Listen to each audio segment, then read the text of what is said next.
뉴욕 증시 3대 지수 모두 상승으로 마감됐습니다. 그러나 이 관세의 불확실성 속에서 주시와 관망 속에서 계속해서 보합권의 장세가 이어지고 있습니다. 이 소비자 물가에서 도매 물가까지 시장이 예상보다 양호했지만 관세 위협 속에서 그렇게 크게 오르지 못한 시장이었습니다. 네, 이 때문에 국채 금리는 다시 한번 하락세를 보였고요. 또 마찬가지로 기술주의 경우에는 이 재료에 따라서 약간 혼조되는 양상을 보였습니다. 특히나 이 젠슨 황 CEO가 전날에 이어서 이날까지 추가적인 발언을 이어갔는데요. 잠시 후에 보다 자세하게 보도록 하겠고요. AMD의 경우에도 엔비디아를 견제할 만한 새로운 신제품 칩을 발표를 했습니다. 저와 함께 가장 먼저 3대 지수 이슈부터 넘겨보고 이후의 이슈들 알아보시죠. 자, 가장 먼저 이 다우지수 0.24% 이 강보합권에 올라섰고요. 나스닥과 또 S&P 500 역시 마찬가지로 현재 이 강보합권에 머물렀습니다.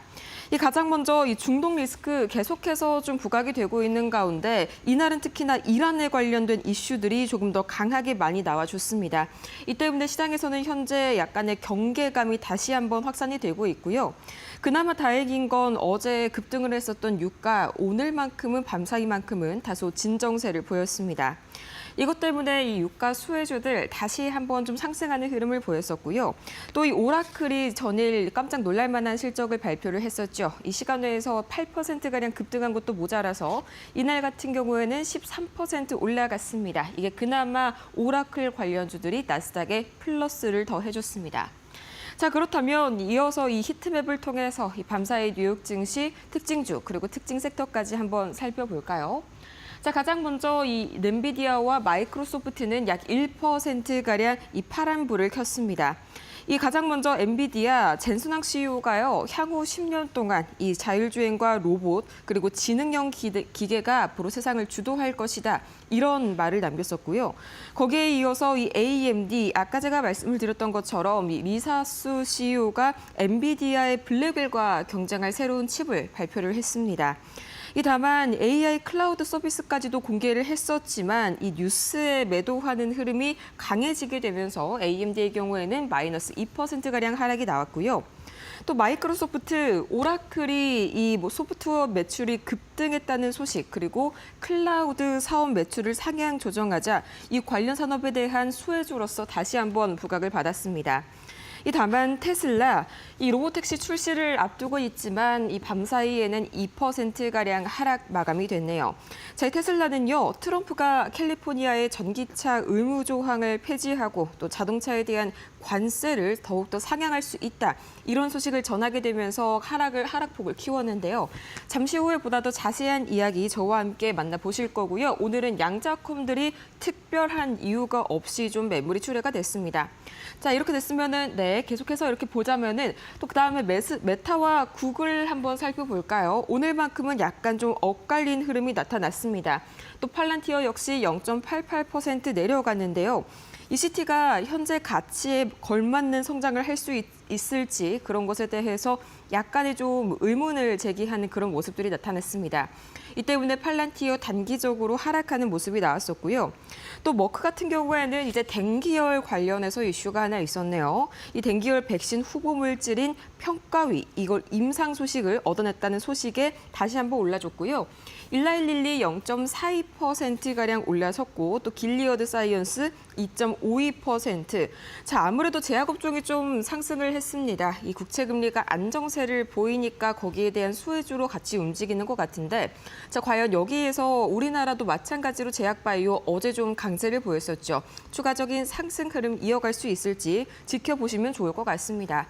자, 그리고 밤사이에 굉장히 좀 슬픈 그런 애도할 만한 소식이 전해졌었죠. 자, 이 보잉 마이너스 4.79%가량 하락 마감했는데요. 자, 이 에어인디아의 787 드림라이너 추락 사고 소식에 이 보잉 매물 출회가 계속됐습니다.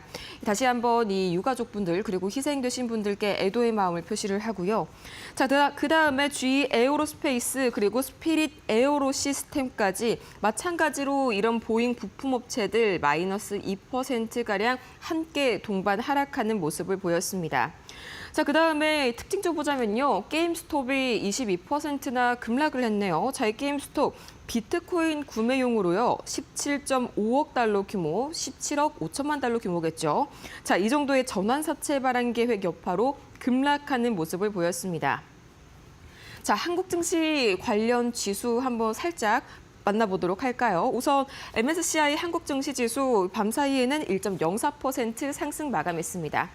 자, 그렇다면 과연 밤 사이에 뉴욕 증시 어떻게 끝났을지 지금 바로 저와 함께 이 뉴욕 증시 연결해 보도록 하시죠. 자, 오늘은요. 김상윤 이데일리 뉴욕 특파원 만나보도록 하겠습니다. 어서 오세요. 네, 김상윤 이데일리 뉴욕 특파원입니다. 네, 안녕하세요. 네, 계속해서 그러면은 저희 한번 뉴욕 증시 한번 이어가 보도록 하겠습니다. 자, 우선 CPI 이어서 이 PPI 물가까지 상당히 좀 견조한 흐름 보여줬습니다. 예상치보다는 상당히 좀 둔화되는 그런 흐름이 나타났는데 여기에서 주목할 건 현재 5월 달 그리고 6월 달은 사실상 그렇게 의미가 없죠. 관세가 하반기부터 본격화될 것으로 전망이 됩니다. 어떻게 짚어주실까요? 네, 그렇습니다. 이번 주 발표한 CPI와 PPI는 모두 5월에 전월 대비 0.1% 상승 그친 것으로 나타났습니다. 관세에도 불구하고 물가 상승세는 여전히 억제된 수준이죠. 그렇다면 인플레이션 우려가 사라진 것일까? 현재까지 물가 상승이 억제된 것은 세 가지 요인이 복합적으로 작용한 것으로 보입니다. 우선 기업들이 4월 2일 관세 발표 전에 수입품을 사전에 상당량을 비축했다는 점. 두 번째로 관세가 실물 경제에 반영되려면 어느 정도 시차가 걸린다는 점. 마지막으로 소비가 빠르게 둔화되고 있는 상황에서 기업들이 관세 비용을 소비자 가격에 전가하기가 쉽지 않다는 점 등이 복합적으로 작용하고 있는 것으로 보입니다. 하지만 의회에서는 향후 몇 달 내 관세 영향이 본격화될 가능성이 있다고 보고 있습니다. 오늘 PPI에서 세부 항목을 보면 그런 경향이 감지되고 있죠. 통조인 과일과 채소는 한 달 사이 1.9% 올랐고 커피는 1.2%, 담배는 0.8% 상승했습니다. 대형 가전제품은 4.3%, 컴퓨터 및 관련 기기가 1.1% 올랐죠. 트럼프 얘기 때도 보면 관세 부과 이후 수입 세탁기 가격이 급등한 적이 있는데요. 이날 일부 품목에 이런 경향이 나타나고 있는 것이죠. 일단 인플레이션이 일시적인 현상으로 확인된다면 연준은 하반기에 기준금리 인하를 시작할 수 있습니다. 하지만 이 같은 생활 필수품 가격 상승이 이어지고 소비자들이 기대 인플레이션을 높인다면 연준이 오랜 기간 금리 인하를 미룰 수도 있습니다. 인플레이션 우려는 여전히 사라지지 않았다 이렇게 봐야 할 것 같습니다. 뉴욕 증시가 이번 주 들어 크게 반등하지 못한 것도 이런 이유입니다. 네, 좋습니다. 자, 이렇게 계속해서 이 소비자 물가에 이어서 밤 사이에는 도매 물가까지 계속해서 이 지표 자체 표면적으로는 괜찮다 싶지만 그 실상을 파헤쳐 보면 아직까지는 영향이 상당히 제한적이라는 말씀이죠. 자, 그럼 이런 상황에서 트럼프 대통령이 또다시 이 밤 사이에 법안 서명식에서 이런저런 얘기를 했습니다만 딱히 그렇게 지수에 도움이 될 만한 발언은 아니었습니다. 저는 가장 궁금한 게요. 자동차 관세 이전부터 말이 나왔지만 다시 한번 좀 못 박는 듯한 그런 발언이 나왔습니다. 네, 트럼프 관세는 여전히 예측하기가 어렵습니다. 상호 관세가 부과될 때만 해도 이게 맥시멈이다, 최고치다. 여기서 관세율이 내려간다고 했는데 품목별 관세는 또 상향하는 움직임을 보이고 있죠. 트럼프 대통령이 이날 백악관에서 전기차 의무화 조치를 폐지하는 법안을 소명하면서 나는 우리 자동차 노동자를 더 보호하기 위해 모든 외국 자동차에 대해 25%의 관세를 부과했다고 언급하면서도 그리 머지않은 미래에 그 관세를 더 올릴 수 있다고 말했습니다.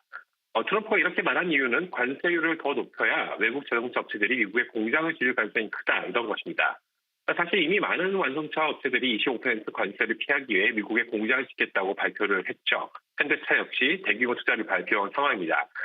그런데 50% 관세율은 사실상 미국 아닌 다른 나라에서 차를 생산하면 팔 수 없는 수준으로 굉장히 높습니다. 그런데 이게 완성차에만 해당되는 관세인지 아니면 자동차 부품에도 해당되는지는 좀 더 지켜봐야 할 것 같습니다. 현재 5월 3일부터 미국에서 완성한 자동차의 가격에 15%에 해당되는 부품에 대해서는 사실상 25%의 관세가 한시적으로 적용하지 않고 있습니다. 미국에서 생산된 차량의 부품 중 약 15%는 미국에서 조달이 되기 어렵다는 이유로 면세 혜택을 주는 것이죠. 즉 자동차 부품 관세율이 50%까지 올라간다면 과연 미국에서 차를 생산해서 팔 수 있을까 이런 문제가 생깁니다. 미국 완성차 업체도 자동차 부품 관세에 대해서 계속 우려를 표해왔는데요. 과연 트럼프가 말한 대로 관세율을 올릴지 말지 좀 더 지켜봐야 할 것 같습니다. 네, 사실 항상 이렇게 경고를 하고 나서 한 발 물러서는 모습이 계속 반복이 되고 있긴 하죠. 이것도 고지고대로 받아들이기보다는 앞으로의 이런 흐름과 동향들 철저하게 체크를 해봐야 할 것 같습니다. 자, 그 다음으로 또 말이 나왔었던 게 2주 내에 일방적으로 관세를 부과하겠다. 뭐 이런 얘기가 나오자마자 이 달러 인덱스가 급락을 했습니다. 거의 뭐 3년 만에 최저치 97까지 떨어졌었는데 여기에 대해서 좀 장기화될 거라고 보시나요? 약달러가요? 예, 그렇습니다. 달러 약세 움직임이 계속되고 있죠. 달러 인덱스는 이날 장중 한때 97.6일까지 떨어지면서 2022년 이후 가장 낮은 수준까지 기록했습니다. 지난 4월 저점을 하회한 것이고요. 시장에서는 달러가 기술적 붕괴 국면에 진입할 수 있다는 경고도 내놓고 있습니다. 달러 상태는 계속 이어질 가능성이 크다는 게 대체로 중론입니다. 역대 통계를 보면 미국 대통령 첫 임기 중 첫 해 하반기에 달러가 약세를 보이는 경향이 있었습니다. 대체로 또 6월, 7월은 엔화, 유로화, 파운드화가 강세를 보이는 시기이기도 하죠. 특히 최근 하원 공화당 추인 중에 예산안이 포함된 보복 조항도 달러 약세에 제목되고 있습니다. 기업인은 미국 기업자에게 불리한 세금 수하는 외국 정부에 대해 이에 상응하는 세금을 물리겠다는 조치. 이 조항이 현실할 때 달러가 할 수 있다는 우려가 제기됩니다. 외국인 투자 달러 가치가 떨어지면 환율가 커집니다. 이에 따라 비중 축소 가능성이 커질 수 있죠. 또 달러 약세는 수입 물가를 상승시키고 전반적인 비용 압박을 증가해 연준의 금리 상승 압력을 가할 수도 있습니다. 사업개인의 입장에서는 달러 흐름이 어떻게 바뀔지도 주시해야 할 것 같습니다. 네, 미국 달러가 97점 이제 중반대까지 내려갔다니 제가 어제 이 시간 보니까 원달러 환율이 1,370원 선에서 이제 막 지나가고 있었는데 지금 보니까 1,356원 선까지 50원대 중반까지 떨어졌네요. 이 원화 강세 이슈까지 같이 체크해 보시면 좋을 것 같습니다.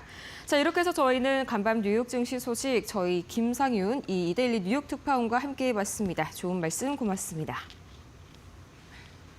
네. 네, 저희는 바로 이어서요. 이 특징주 소식 바로 만나봐야겠죠. 저희 이주혜 앵커와 함께합니다.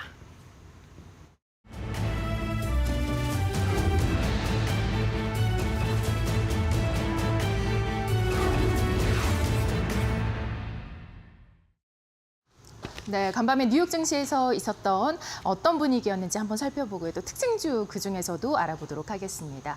자, 먼저 주요 기술주 보겠습니다. 테슬라의 이 자율주행 차량에 대한 영상이 공개가 됐고 또 이 로보택시 출시가 잠정적으로는 6월 22일로 예정이 되어 있습니다. 이렇게 이제 이 자율주행차가 집 앞에 오게 되는 그런 상황이 발생을 하겠는데요. 트럼프의 이 갈등과 또 정치적인 그러한 국면 속에서 머스크는 정부와의 갈등을 후회한다라는 발언을 내놓았고 또 로보택시 모멘텀이 워낙에 강한 상황입니다. 그러나 지금 이 테슬라 같은 경우에는 2%대의 하락을 보였는데요. 이 트럼프 대통령이 전기차와 관련해서 부정적인 발언을 했고 또 자동차 관세가 이제 또 인상될 것을 시사를 하면서 이에 대한 여파를 받았습니다. 2%의 약세 흐름을 보였습니다.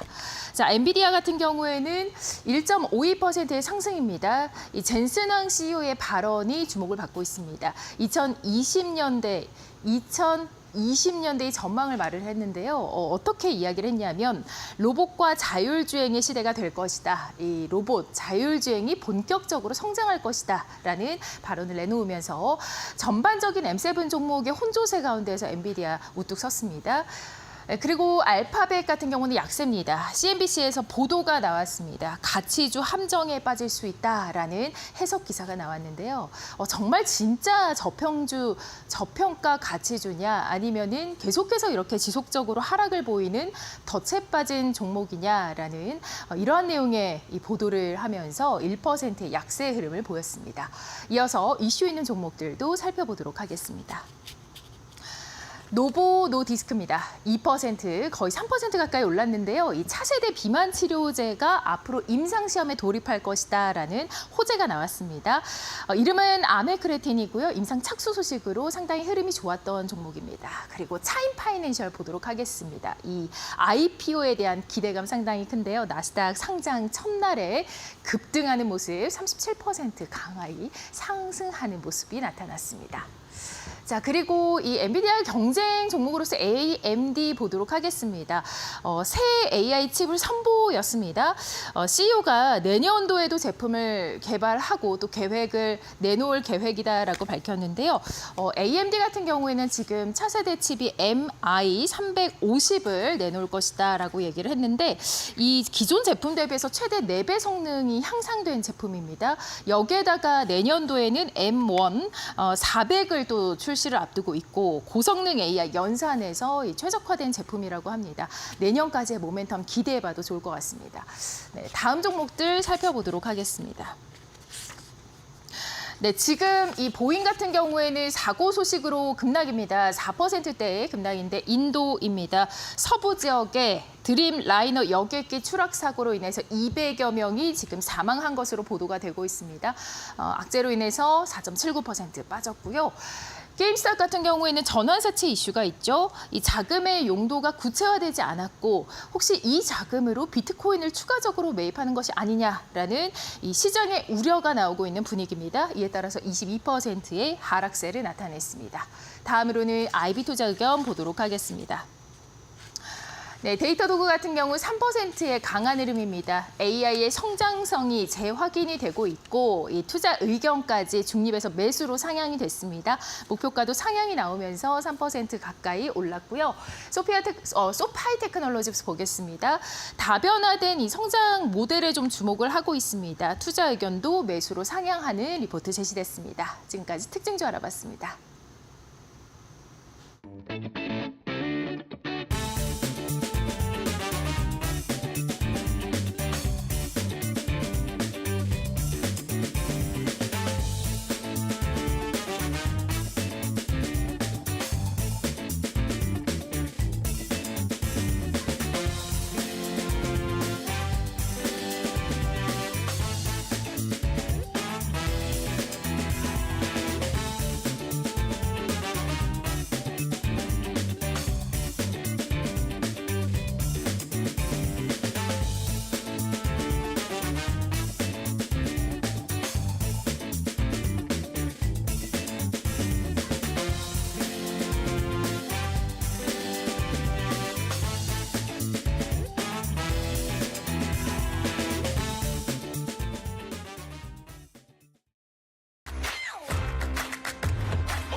자, 지금 현재 미국 뉴욕 증시 지표는 마치 폭풍 전야와 같이 고요합니다. 이 고요함, 조용함이 마냥 마음이 편한 상황은 아니고요.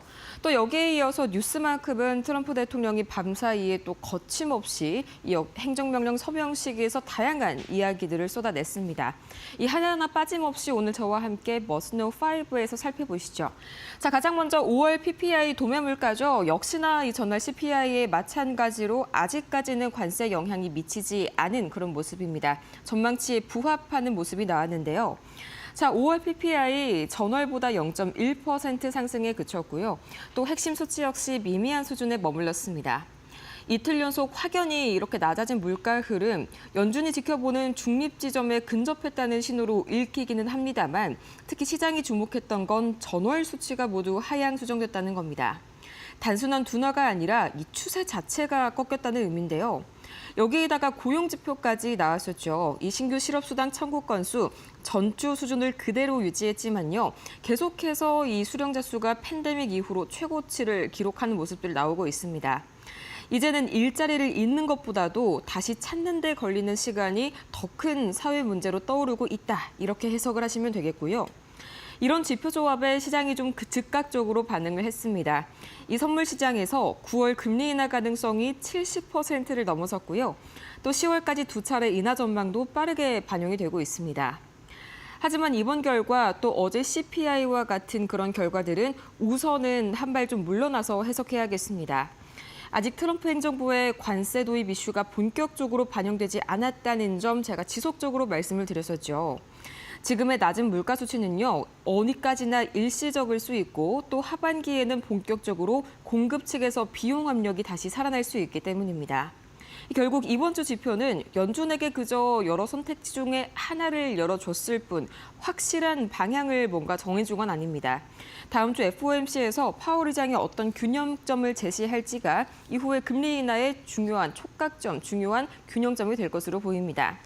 자, 이후에 밤사이에 이 법안 서명식에서 트럼프 대통령 참 많은 이야기를 했었습니다. 그중에 가장 첫 번째, 이주 내에 일방적 관세를 부과를 하겠다. 이 소식이 전해지자마자 달러 인덱스가 이 3년 만에 최저치를 기록했습니다.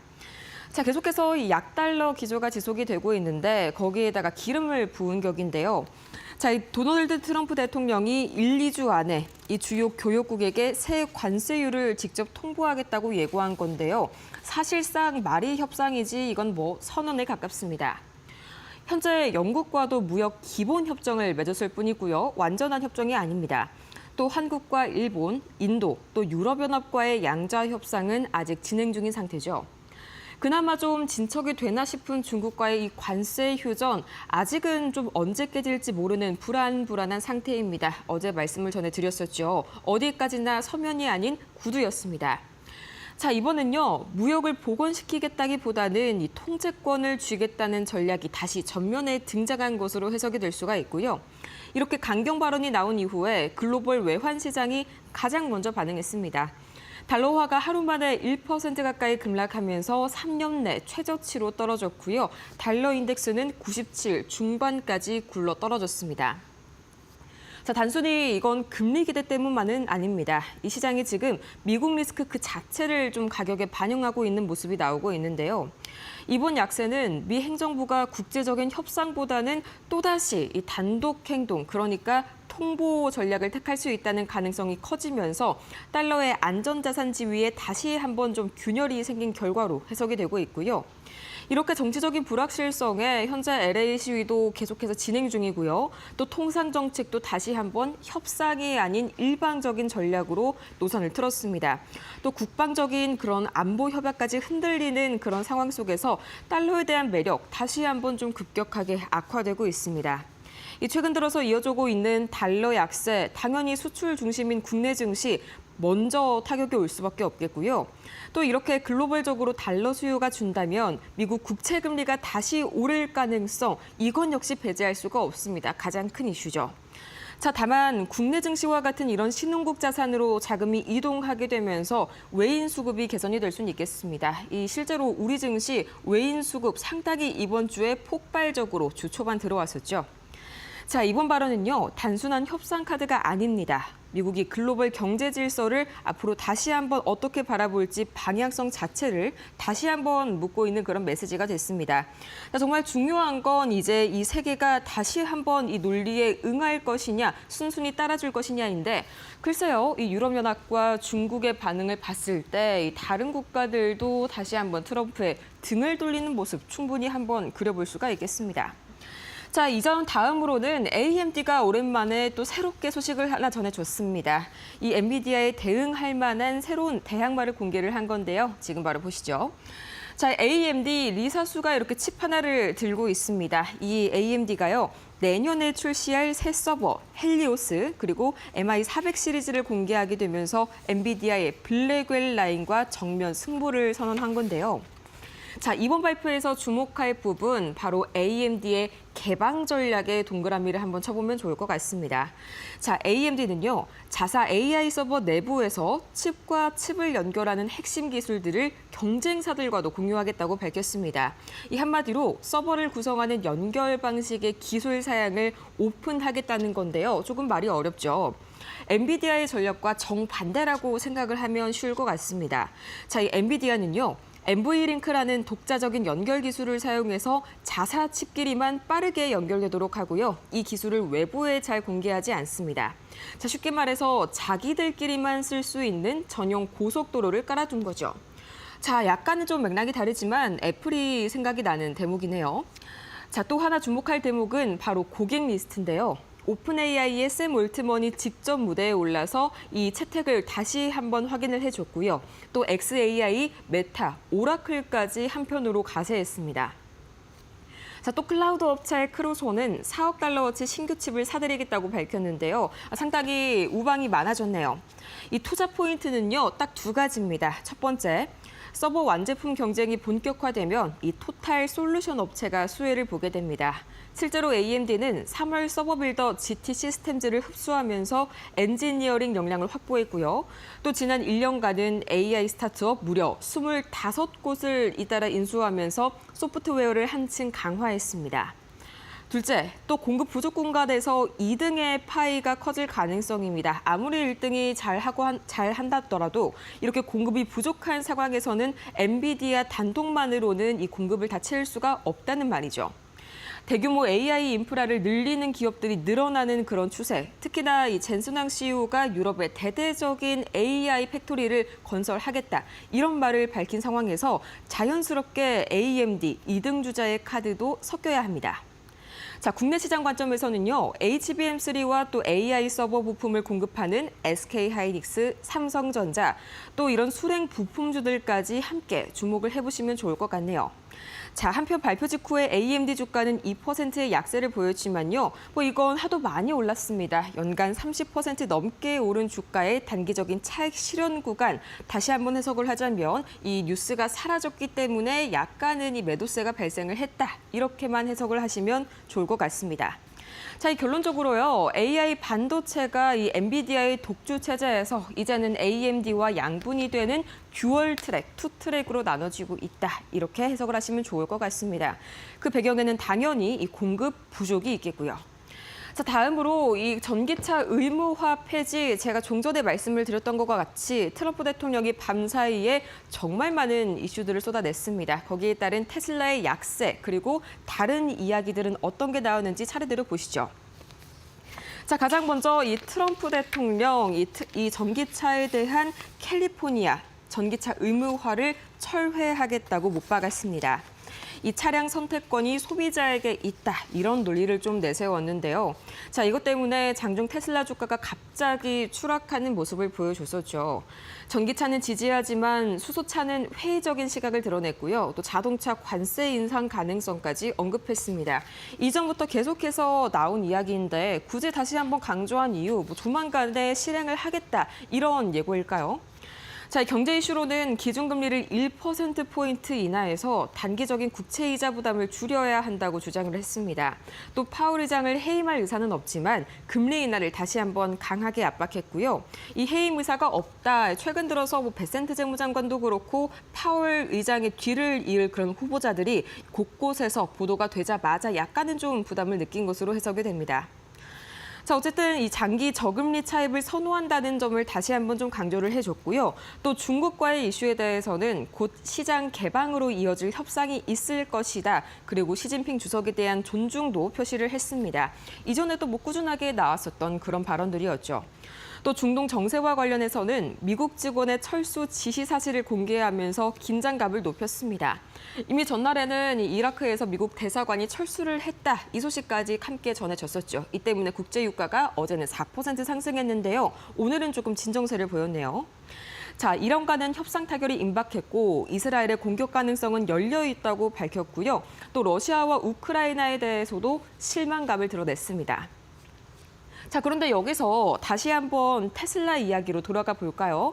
제가 여기에서 원래는 이 브리핑을 마치려고 했는데 이런 악재 소식에도 불구하고 캐시우드가 다시 한번 테슬라에 베팅했다는 소식이 들려왔습니다. 자, 이번에는요, AI가 바로 핵심입니다.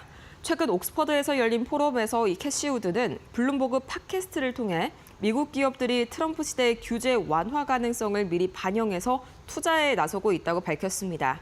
자, 이 가운데 다시 주목한 종목이 테슬라인데요. 이 자율주행을 앞세운 테슬라의 AI 프로젝트를 지구상 가장 큰 AI 베팅, 이렇게 표현을 해줬고요. 또 향후 이 장기 복리 성장의 축으로 보고 있다는 입장을 밝혔습니다. 자, 여기에 이어서 젠슨 황 CEO, 전날에는 양자컴, 그리고 유럽 AI에 대한 대대적인 이 대규모 투자 단행 소식을 밝혔는데요.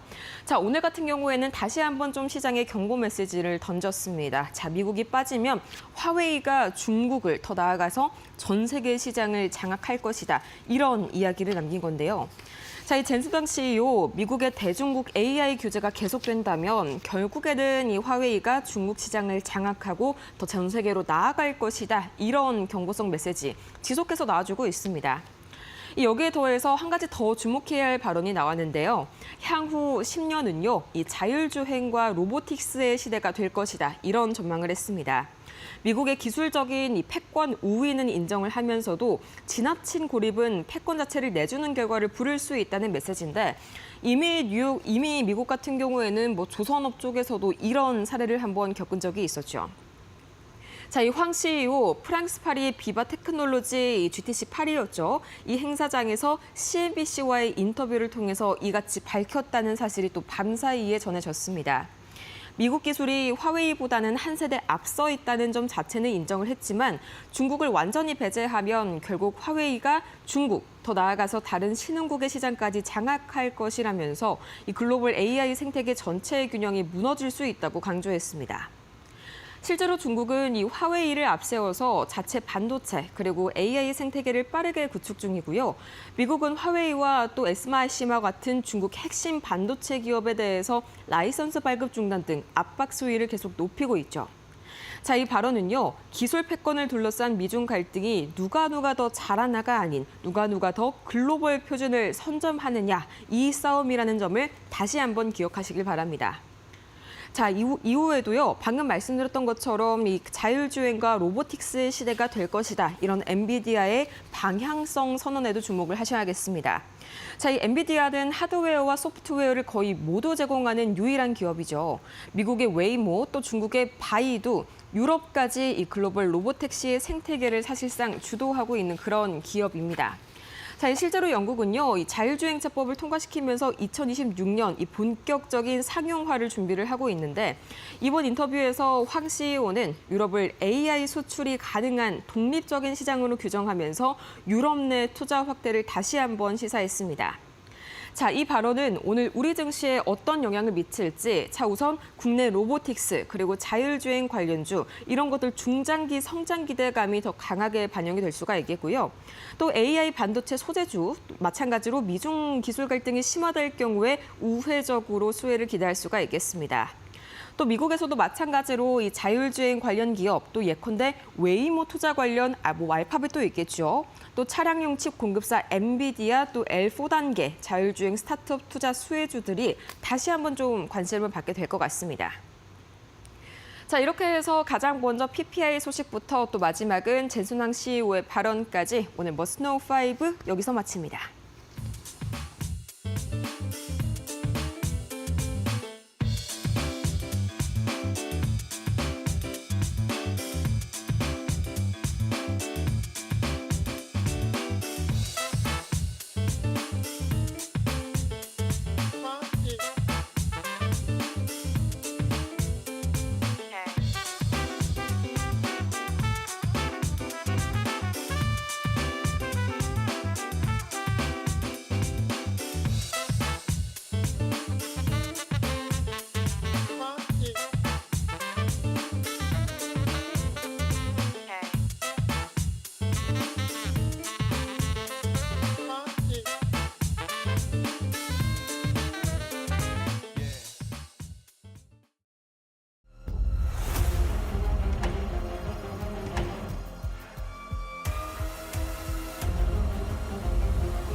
안녕하세요. 메디토코 신섭입니다.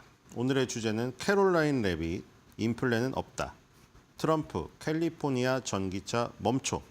트럼프 황금카드 출시 두둥입니다. 자, 캐롤라인 레빗 대변인의 브리핑이 있었습니다.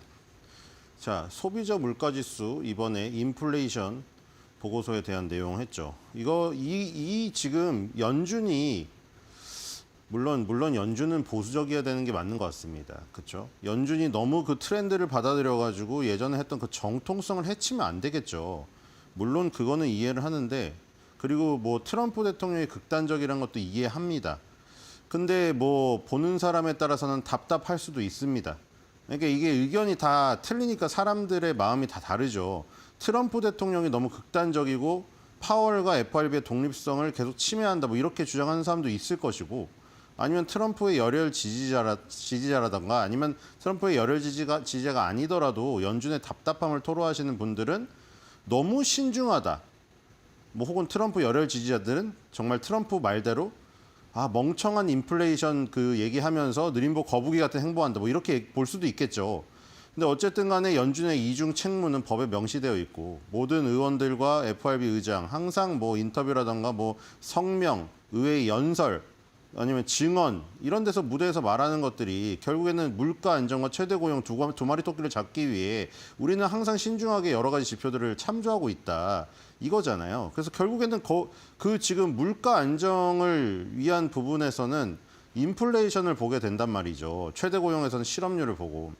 근데 여기서 이제 뭐 연준이 확실히 본다고 한 거는 PCE이지만 개인 소비 지출이지만 결국 소비자 물가 지수와 연동이 되어 있기 때문에 소비자 물가 지수가 중요하죠. 근데 아까 말한 대로 이제 뭐 트루 인플레이션이라고 캐시우드가 항상 뭐 자신의 생각이 틀리지 않았다면 요 트루 인플레이션이라고 이름도 그래요. 이게 진실한 인플레이션이라고 향후 60일 내를 앞당겨 본다는 그 지표로 봐도 인플레이션은 안정적이다. 나는 트럼프의 정책에 찬성을 한다. 뭐 트럼프는 성공할 것이다. 뭐 이렇게 얘기하고 있잖아요. 캐시우드도 그걸 드는데 그 블록체인 기술로 실시간으로 이 물가 지수를 파악하는 그 지표거든요. 물론 아까 말씀드린 대로 연준이 뭐 그런 거를 트렌드를 받아들여 가지고 갑자기 트루 인플레이션 지표를 블록체인 기술로 했고 지금 뭐 실시간으로 반영된다고 해서 그걸로 금리 결정을 해버리면 그동안 신중하게 해왔던 그 잣대가 흔들리기 때문에 안 되겠죠. 그럼 연준 홈페이지에 있는 그 저기도 바꿔야죠. 참조를 PC를 안 하고 트루 인플레이션으로 한다고 해야죠. 근데 뭐 그렇게는 급진적으로 FRB가 변화해서도 안 되는 기관이기도 하고. 근데 어쨌든 외부에 있는 인사들, 그러니까 캐시우드나 이런 평론가들 아니면 뭐 투자자들은 그렇게 말을 할 수가 있죠. 왜냐하면 계속 이 소비자 물가 지수에 대한 내용이 4월달, 5월달 계속 낮게 나오고 트럼프는 그거 가지고 인플레이션 없다. 그걸 전달하는 캐롤라인 레빗 때문에는 인플레이션 없지 않느냐. 스콧 베세트 장관도 인플레이션이 없는데 왜 그러느냐. 계속 그렇게 공격을 하니 이 지금 그런 트루 인플레이션이라는 지표로 봐도 없다라는 걸 또 더할 수가 있어요. 트럼프 쪽에서는.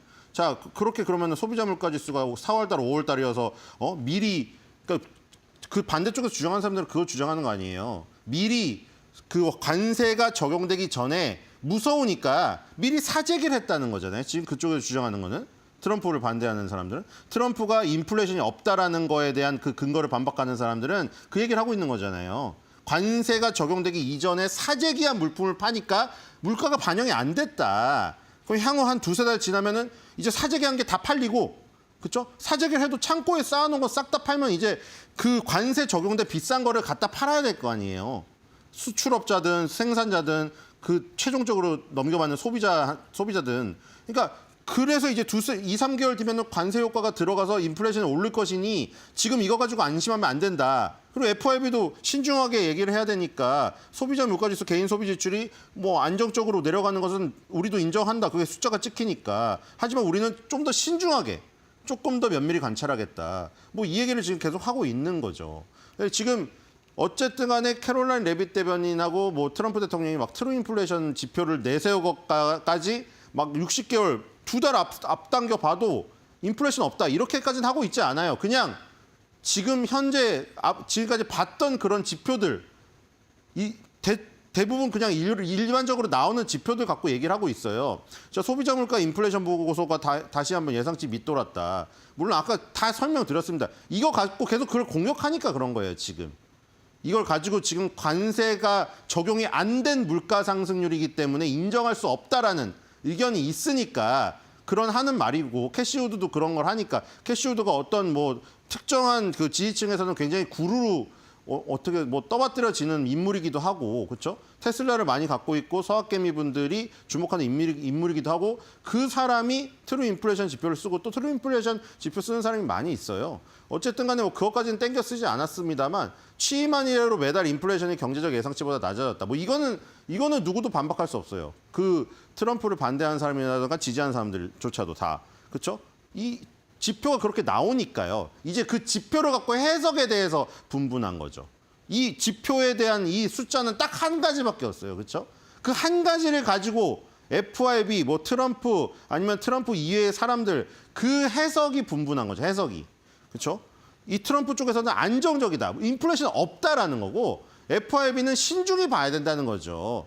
아까 말한 대로 관세 효과가 적용이 돼서 인플레이션이 나올 수도 있으니까 그 얘기를 하는 거고 계속 캐롤라인 레빗 대변인 이제 전달하는 거죠. 2021년 3월 이후에 가장 낮은 수준이다. 물가 상승률 안정적이고 그리고 실질 소득이 올라가지 않았느냐. 인플레이션 감안하면 약 1,200달러 정도 실질소득 벌어들이고 있는데 미국인들의 주머니는 두둑해지고 있다는 거죠. 그게 다 트럼프 대통령 덕이다. 특히 이거 캐시우드도 이 말을 한 거예요. 캐시우드도 인플레이션을 잡았는데 거기서 가장 결정적인 역할을 한 건 휘발유 가격이다. 트럼프도 맨날 휘발유 가격 자기가 1갤런당 2달러 밑으로 떨어뜨렸다고. 매달 휘발유 가격이 하락했고 취임한 이후에 지난해는 12%나 하락을 했다. 그리고 자기의 정책 때문이라고 하잖아요. 베이비들을 베이비 때문에. 베이비들을 베이비로 팔 수 있는 땅 다 파가지고 유전 개발해라 해가지고 석유 가격 낮췄다 아니에요 이게. 그래서 그것 때문에 뭐 러시아의 힘이 약해져서 우크라이나와 전쟁도 종전으로 갈 수 있다 뭐 이거였는데 그 전쟁 종전까지는 못 갔어요. 유가를 낮추는 것으로도. 어쨌든 그 지금 유가를 낮춰가지고 인플레이션 잡은 거 그걸로 계속 성과를 강조하고 있고요. 원빅 뷰티풀 법안 통과되면 우리 경제는 그 어느 때보다 활기를 띠게 될 것이다. 이제 지금 여기에 완전히 몰입하고 있죠. 왜냐하면 지금 한 달 남았거든요. 상원에 요구한 기한이 7월 4일 독립기념일까지 해라. 트럼프 그거 좋아하는 거 지금 여러 가지 보면 다 아시죠? 그 무슨 육군 창설 250주년도 행사를 하필이면 자기 생일에 맞춰서 지금 열병식을 준비하고 있잖아요. 그러니까 그런 거 되게 중시하는 사람이거든요. 자기 생일이든 뭔 독립기념일 아니면 또 그 무슨 관세 전쟁을 선포하는 날을 미국 해방의 날이라고 이름을 붙이고 그리고 지금 뭐 6세대 차세대 전투기도 47 F-47이 붙은 게 47대 대통령을 의미한다는 얘기도 나오고 있어요. 그러니까 그런 어떤 상징성을 너무 좋아하는 사람입니다. 이 사람이. 자, 유엔을 통해 김정은에게 편지를 전달하려고 했지만 뭐 거부했다. 이건 어제 뉴스 보도에도 많이 나왔던 내용이고 자, 다시 한번 예전의 그 관계를 재현하려고 하는 것 같은데 지금 김정은은 아직 마음이 안 풀린 것 같은 얘기가 생각이 들고요. 앨런 머스크에 대한 얘기도 나왔습니다. 자, 이 지금 사과를 한 게 참 좀 인위적인 느낌이 들지 않았습니까? 갑작스럽게 갑자기 무슨 아니 우리가 저기 만약 대본이 아니라면 WWE 대본 같다는 얘기도 있었는데 누가 저 옛날에 막 빈스 맥만이랑 하던 것처럼 대본이 있다 저거 WWE다 하는 사람도 있는데 글쎄요 그때는 그 프로레슬링 대통령이 아니던 시절에 프로레슬링에서 대본을 하는 거고 설마 대통령이 돼서까지 이 대본에 의해서 움직이는 건 좀 그렇다고 생각이 되고요. 그건 아닌 것 같고 어쨌든 간에 뭔가 물밑에 작업이 없지 않는 이상 저렇게 느닷없이 갑자기 앨런 머스크가 글씨를 뺄 이유가 없다. 그래서 지금 얘기가 나오고 있는 게 벤스 부통령하고 백악관 비서실장 그 여자분 수지 와일스가 설득을 해가지고 지었다. 이게 지금 합리적인 지금 얘기로 받아들여지고 있거든요. 그러니까 앨런 머스크가 스스로 사과를 하기보다는 이 물밑 작업이 있었다는 것이죠. 그래서 일론이 발표한 설명을 인정했고 감사하다고 말씀드렸다. 이렇게 지금 됐는데 자, 과연 사과가 됐을까요? 자, 트럼프 캘리포니아 전기차 멈춰. 자, 이걸 보면 우리는 알 수 있어요. 자, 지금 공동의 목표는 달성됐잖아요. 공동의 목표가 뭐였습니까? 트럼프 대통령 당선이잖아요. 트럼프 대통령 당선됐고 끝났죠. 여기서 다시 당선이 물러질 이유가 있나요? 그 앨런 머스크랑 트럼프랑 동시에 공동 목표가 있던 때는 지났단 말이에요. 대통령 당선이라는 공동 목표가 달성이 됐고 축하하는 그런 과정도 다 끝났어요. 그리고 나서 딱 보니까 어때요? 아, 이 두 사람은 대통령 당선이라는 목표 말고는 다른 건 목표가 맞는 게 한 개도 없네. 그렇게 생각되지 않으세요? 테슬라가 뭐 로보택시 뭐 옵티머스 얘기하지만 어쨌든 전기차로 시작한 업체고 전기차만 만들잖아요. 내연기관차 안 만들잖아요. 근데 트럼프의 지지 세력과 트럼프가 지지하는 바는 뭔가요? 노동자들, 운전자들, 내연기관차, 전통산업, 석유 이런 거잖아요. 전혀 안 맞아. 그렇죠? 하나도 안 맞아요. 이 둘이 양립할 수가 없는 사람입니다. 자, 어제도 아까 전에 그 캐롤라인 레빗 대변인 뭐 사과를 받아들였다고 했는데 이게 봉합될 것인가. 자, 미국 자동차 산업을 구제하려고 하필이면 또 캘리포니아에 그게 또. 지금 캘리포니아 민감하지 않습니까? 주지사 선거에 져가지고 이렇게 목리를 부리는 거예요, 지금. 공화당 주지사가 됐으면 이렇게 하지도 않았죠. 지금 연방 군부대 투입했겠습니까, 지금? 민주당 주지사가 돼가지고 계속 자기한테 반대하고 이러니까 LA 산불 때도 잠깐 가보고 그냥 찍먹만 하고 온 것이고 지금도 마찬가지잖아요. 자, 캘리포니아의 전기 자동차 위임 뭐 이걸 한 번에 끝내는 어제 법안에 행정서명을 했습니다. 뭐냐면 이 캘리포니아가 2035년부터 전기차 의무화 조치로 아예 전기차 말고는 다른 그 자동차, 예를 들어 뭐 내연기관차나 뭐 경유차, 휘발유 경유차 아예 못 다니게 지금 하고 있어요. 2035년부터. 그걸 아예 없애버리려고 지금 하고 있거든요. 지금. 근데 그러면 어떻게 됩니까? 캘리포니아에서 앨런 머스크의 이 지금 미래를 펼치기가 어려워지는 거죠.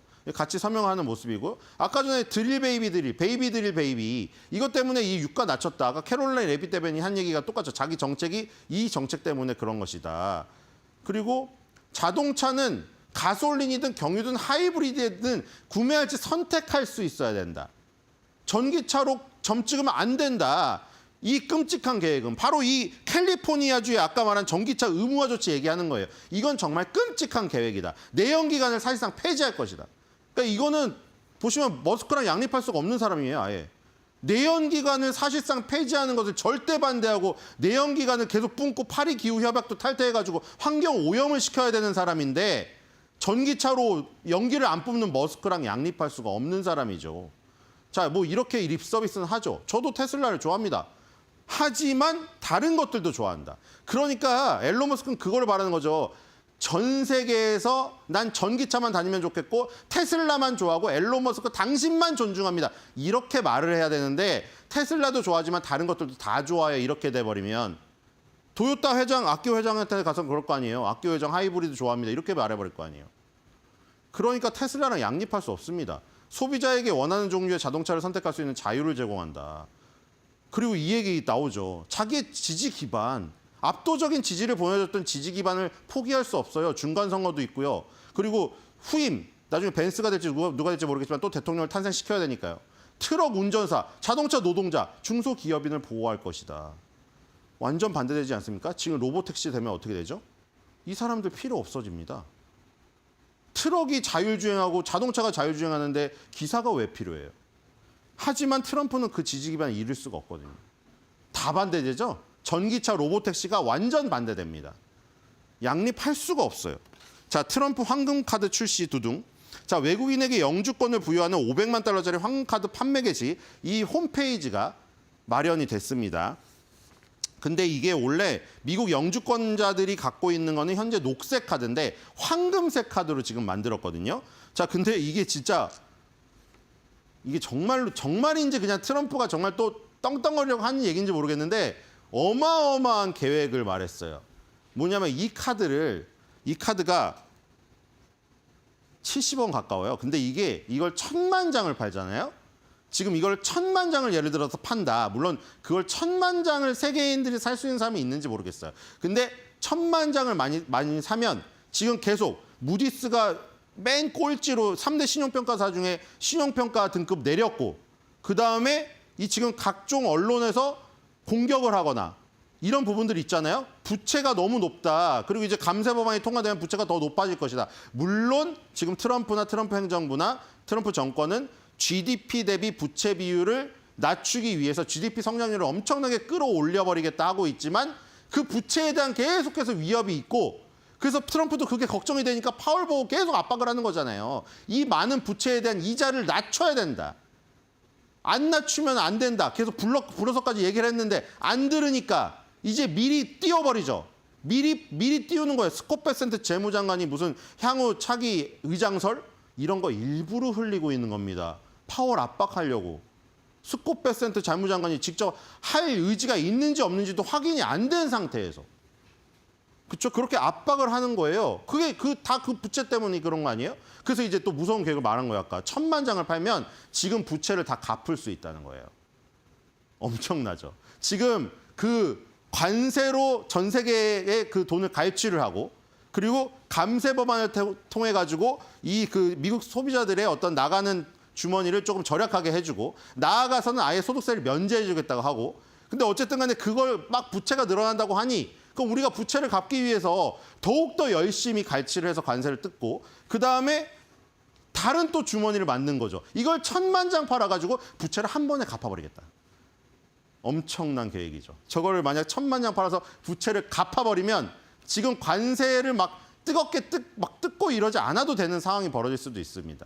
물론 그게 실현이 될지는 모르겠어요. 자, 어쨌든 간에 트럼프의 황금카드, 뭐 사실 저게 트럼프 얼굴이 인쇄돼 갖고 싶은 어떤 부자들, 외국 부자들은 아주 쉽게 사겠죠. 근데 일반인들이 저걸 사가지고 사실 들어가기 힘듭니다. 왜냐하면 저걸 사면 영주권, 특권뿐만 아니라 최종적으로 미국 시민권을 따는 길이 있거든요. 길로 갈 수 있는 어떤 패스카드가 됩니다. 굉장히 중요한 의미가 있기 때문에 저 돈을 지불할 사람이 분명히 있긴 있습니다. 과연 1,000만 장으로 갈지 지켜봐야 될 것 같고요. 자, 오늘의 한 줄 매도평입니다. 이 트럼프가 만약에 저 골드카드를 홍보를 한다면 이렇게 하지 않을까? 저의 내피셜입니다. 트럼프 골드카드, 단돈 68억 원에 꿈과 희망의 나라로 모십니다.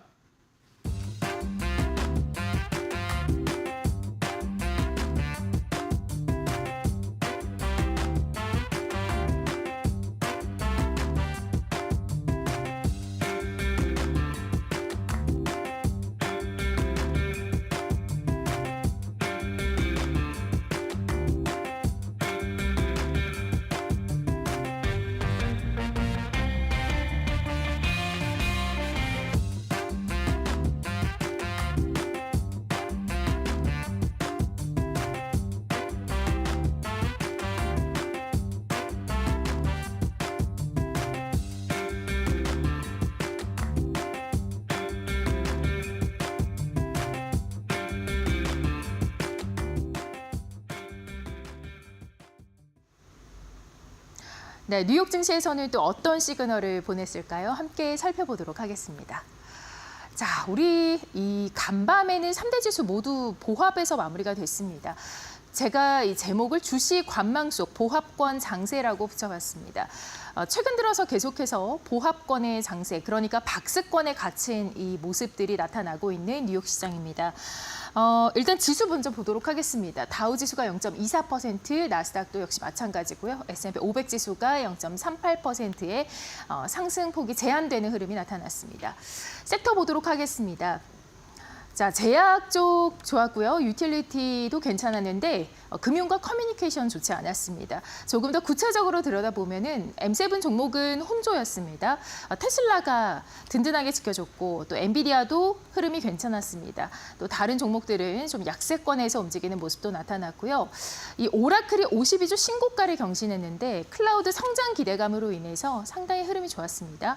급등이 나오면서 AI의 랠리를 다시 한번 끌어올리는 모습이 나타났습니다. 마이크로소프트 그리고 엔비디아 또 브로드컴까지 1%의 강한 흐름이 따라서 나왔고요.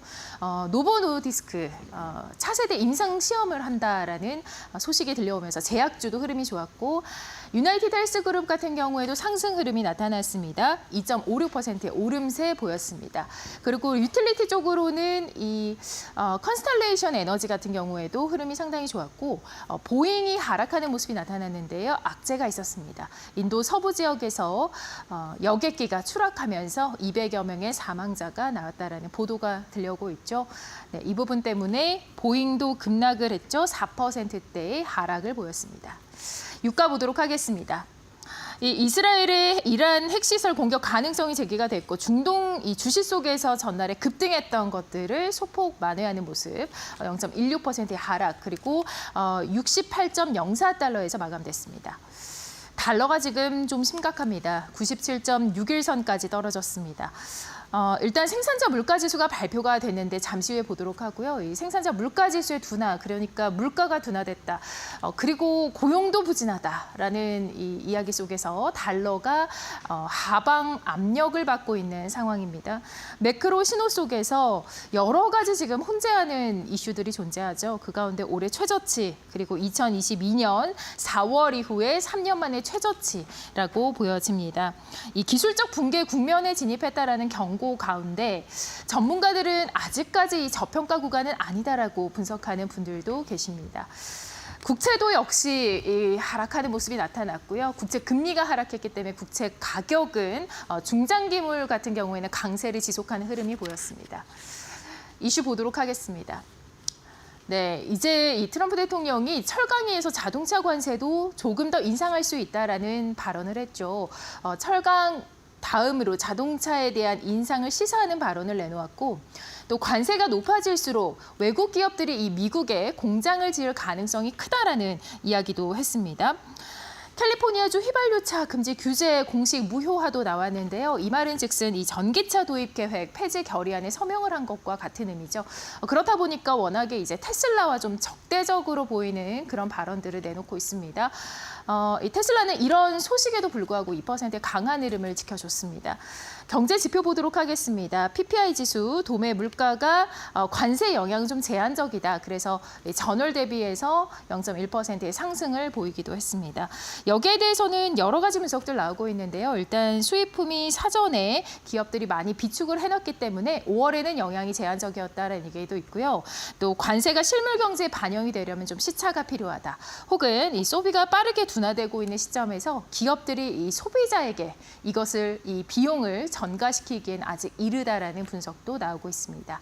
일정 보도록 하겠습니다. 네, 오늘 이 미시간 소비자 신뢰지수 나올 예정이고요. 17일 지금 주목을 해봐야 될 것 같습니다. 금리에 대한 지금 우려감이 나오고 있습니다. FOMC 17일에 앞두고 있고 과연 인하가 될 것인지 동결이 될 것인지에 대한 주목되고 있고요. 18일에는 주택 착공 건수, 건축 허가 건수도 발표가 될 예정이고 20일에는 필라델피아 연준 경기 전망도 나올 것으로 보입니다. 지금까지 뉴욕 증시 마감 시그널 살펴봤고요. 국내 증시에는 또 어떤 영향을 미칠지 조민재 앵커와 함께 하시죠. 네, 밤사이에 뉴욕 증시에서 있었던 일, 추가로 국내 증시에서 있었던 일까지 과연 오늘 우리 수혜주 그리고 수혜 섹터는 어떻게 움직일지 지금 저와 함께 살펴보시죠. 자, 우선 어제 이스라엘의 이란 핵시설 공격 가능성에 급등했었던 국제유가, 지금으로서는 잠깐은 숨고르기에 들어간 국면이지만요. 여전히 WTI 68선에 머무르고 있습니다. 이 정도라면 거시적인 관점에서는 아직 그렇게까지 부담스러운 구간은 아니지만서도 원래 이렇게 유가가 원체 최근 들어서 유독 낮았다 보니까 이 2개월 만에 최고가 수준이라고 보시면 될 것 같습니다. 자, 이 때문에 현재 이 석유 관련주들, 정유 관련주들 특히나 이 굉장히 체크를 많이 해보셔야 될 것 같은데요. 흥하해운부터 페노션 그리고 LG화학, 롯데케미칼 단순히 정유주뿐만이 아니라 이 해운주까지 함께 살펴보시면 좋을 것 같습니다. 자, 이어서 유럽 알러지 학회 EAIC가 오늘부터 16일까지 영국 글래스고에서 개최가 될 예정입니다. 자, 이번 주는요, 이 유럽에서 제약 바이오 이슈가 상당히 좀 많이 나오고 있는 그런 한 주였네요. 수요일에는 유럽의 류마틱스 학회가 있었고요. 또 이어서 목요일에는 혈액암 학회가 또 유럽에서 있었죠. 자, 마찬가지로 오늘도 이 제약바이오의 임상 발표 모멘텀이 좀 가득할 것 같습니다. 관련주들 특히나 바이오 시밀러 위주로 자세하게 보시면 좋을 것 같고요. 자, 이어서 다음 한국거래소가요. 오늘 주요 지수의 정기 변경을 이제 앞두고 있습니다. 대표적으로 이 코스피 200 그리고 코스닥 150 그리고 코리아 밸류업, KRX 300 지수 등이 이 편입과 편출을 다시 한번 할 예정인데요. 자, 이 대표적으로 코스피 200 정기 변경에 HD 현대마린 솔루션, 또 한국 카본 이렇게 8개 종목이 편입이 될 예정입니다. 그 다음으로 코스닥 150 정기 변경에는 피롭틱스도 있겠고요, 태성도 있겠고요. 또 다음에 코리아 밸류업 지수, 한화 시스템, 또 이어서 현대 로템까지 총 27개 종목이 새롭게 편입이 될 예정입니다. 당연히 그만큼 동일한 개수의 종목이 편출이 될 그런 예정이고요. 자, 다음으로 어도비 오늘 새벽에 실적을 발표를 했었죠. 상당히 좀 괜찮았습니다. 자, 우선 2분기 조정 EPS가 $5.06, 또 매출은 58억 7천만 달러. 둘 다 모두 시장 예상치를 상회했고요.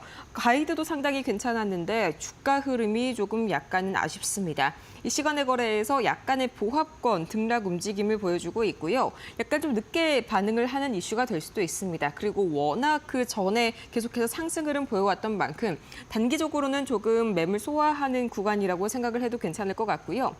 오늘은요, 이 서비스용 소프트웨어죠. SaaS 그리고 이어서 AI 클라우드까지 최근 들어서 정말 호재가 만발하네요. 자, 다음으로는 완전체 활동을 앞두고 있는 이 BTS 그중에서도요. 진 그리고 제이홉이 상반기에 활동 영향권을 넓혀가고 있습니다. 특히나 오늘 주목해야 할 멤버는 BTS의 제이홉, 바로 이 솔로 싱글 킬링의 거를 발매할 예정인데요. 상당히 좀 많은 기대감 모아주고 있습니다. 특히나 글로벌 힙합 씬에서 최근 두각을 보이고 있는 미국 래퍼죠. 이 글로릴라가 함께 녹음에 참여하면서 상당히 기대감 모아주고 있고요. 마찬가지로 이 하이브 관련주들 그리고 음원, 음반까지 K-팝 관련주들 잘 체크를 해보시기 바라겠습니다. 자, 마지막으로 이준의 일방적인 관세를 부과를 하겠다. 이 밤사이 트럼프 대통령의 또 불호령에 이 달러 인덱스가 주춤했었죠. 주춤 수준이 아니라요. 97선까지 정말 추락을 했습니다. 지금 시각 원달러 환율 제가 오프닝에서 잠깐 체크를 해드렸었는데 어느덧 1,350원 선까지 고점 대비해서 100원까지 밀려났습니다. 이 당분간 약달러는 계속해서 지속이 될 전망이고요. 마찬가지로 원화도 좀 강세를 보일 예정입니다. 마찬가지로 항공과 철강, 유틸리티 이렇게 원화 강세 수혜주들 오늘 체크해 보시면 좋을 것 같습니다. 자, 이렇게 해서 오늘 이 6가지 이슈들 다 같이 정리해 보고 왔습니다.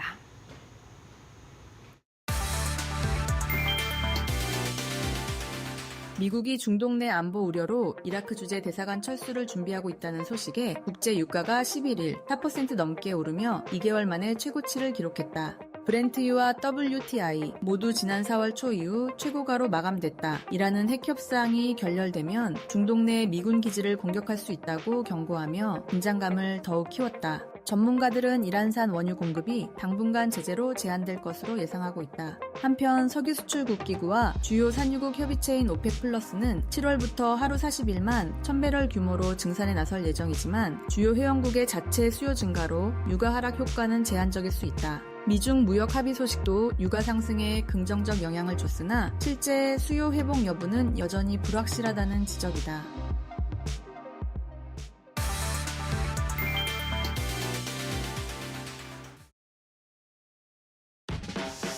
네, 밤 잘 쉬셨습니까? 6월 13일 금요일입니다. 뉴스 브리핑 시작하겠습니다. 첫 소식입니다. 허니문 랠리 올라탄 비투 증가. 예, 장이 급하게 오르면 사실 이 빚내서 주식 투자하는 분들 늘어나는 거는 뭐 늘 항상 그렇죠. 뭐 우리만 그런 것도 아니고 대부분 그렇습니다. 자, 그렇다면 이제 지금의 이제 비투가 과연 이제 적절하냐 이런 부분들 이제 살펴볼 필요가 있습니다. 왜냐하면 지금 당장 이번 주 후반 다음 주에 좀 뭔가 좀 분위기가 좀 싸해지지 않게 이런 얘기들이 좀 확실히 어제 오늘 많이들 나오더라고요. 표 한번 보시죠. 예, 왼쪽에 신용거래응자냐고 보시면 많이 늘었습니다. 10조. 코스피가 10조 원대까지 늘었고요. 저기 좀 표가 조금 거꾸로 됐는데 코스닥이 7조 원대까지 좀 늘어났습니다. 특히 코스피가 많이 늘어난 게 좀 눈에 띄고요. 코스피가 8% 가까이 늘어났고요. 오른쪽에 보시면 그렇게 해서 이제 개인 투자자들이 이제 빚을 내서 어디 이렇게 투자하나 봤더니 LG에너지솔루션, SK텔레콤, 삼성 SDI, 현대차, 셀트리온 이렇게 되는데요. 공통점은 주가가 별로 안 오른 종목들이죠. 그러니까 지금 뭐 조방원을 비롯해서 뭐 지주사, 뭐 엔터, 금융, 증권 이런 업종들이 좀 많이 올라갔는데 새 정부 출범 이후 특히나 더 뛰었죠. 그러니까 이들 종목들은 이제 부담스러우니까 그동안 이제 못 올랐던 이런저런 이유로 못 올랐던 종목들을 좀 저가 매수를 하고 있다 이렇게 좀 봐야 되겠습니까? 개인 투자들은 그러니까 저가 매수를 이제 꾸준히 하는 모습들이 좀 나타나고 있는데요. 이제 중요한 건 이제 올라야죠. 저가 매수가 중요한 게 아니라 주가가 올라야 되는 건데 일단 2차 전지주들이 앞머리에 있고요. SK텔레콤은 오늘 말미에 마지막 꼭지로 말씀을 다시 드릴 거기 때문에 그때가 조금 더 말씀을 드리고, 현대차는 역시 관세 리스크 부분이 있고, 셀트리온도 좀 그렇죠. 그래서 전체적으로 어쨌든 그동안 못 올랐고 못 올랐던 이유들이 분명했던 종목들인데, 이들 종목들을 개인 투자들이 좀 적극적으로 매수를 하고 있다. 결과는 좀 지켜봐야 될 것 같습니다.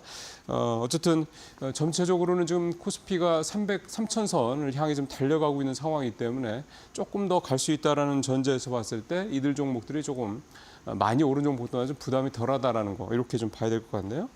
자, 두 번째, 이재명 대통령이 배당소득 분류과세에 대한 얘기를 엊그제 거래소 방문했을 때 했죠. 그래서 시장에서도 그렇다면 이제 이 배당 관련된 부분들도 이제 새로운 증권가의 이슈로서 이제 새로운 모멘텀이 될 수 있다. 새로운 어떤 뭐랄까요, 테마가 될 수 있다. 이제 이렇게 얘기들 다시 좀 나오고 있습니다. 이제 주토피아에서 좀 다룬 내용인데요.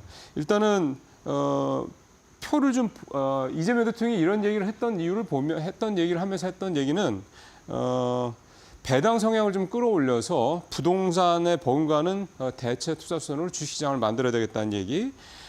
그다음에 배당 소득으로 먹고 살 수 있는, 생활이 가능한 그런 어떤 상황을 만들어야 된다, 이런 얘기를 했고요. 결국 이제 이게 말씀드렸던 것처럼 우리나라의 이 자산이 3분의 2 이상이 좀 여전히 부동산에 좀 집중되어 있기 때문에 이거를 선진국들이 보통 한 30-40% 정도 되거든요. 부동산 자산의 비중이.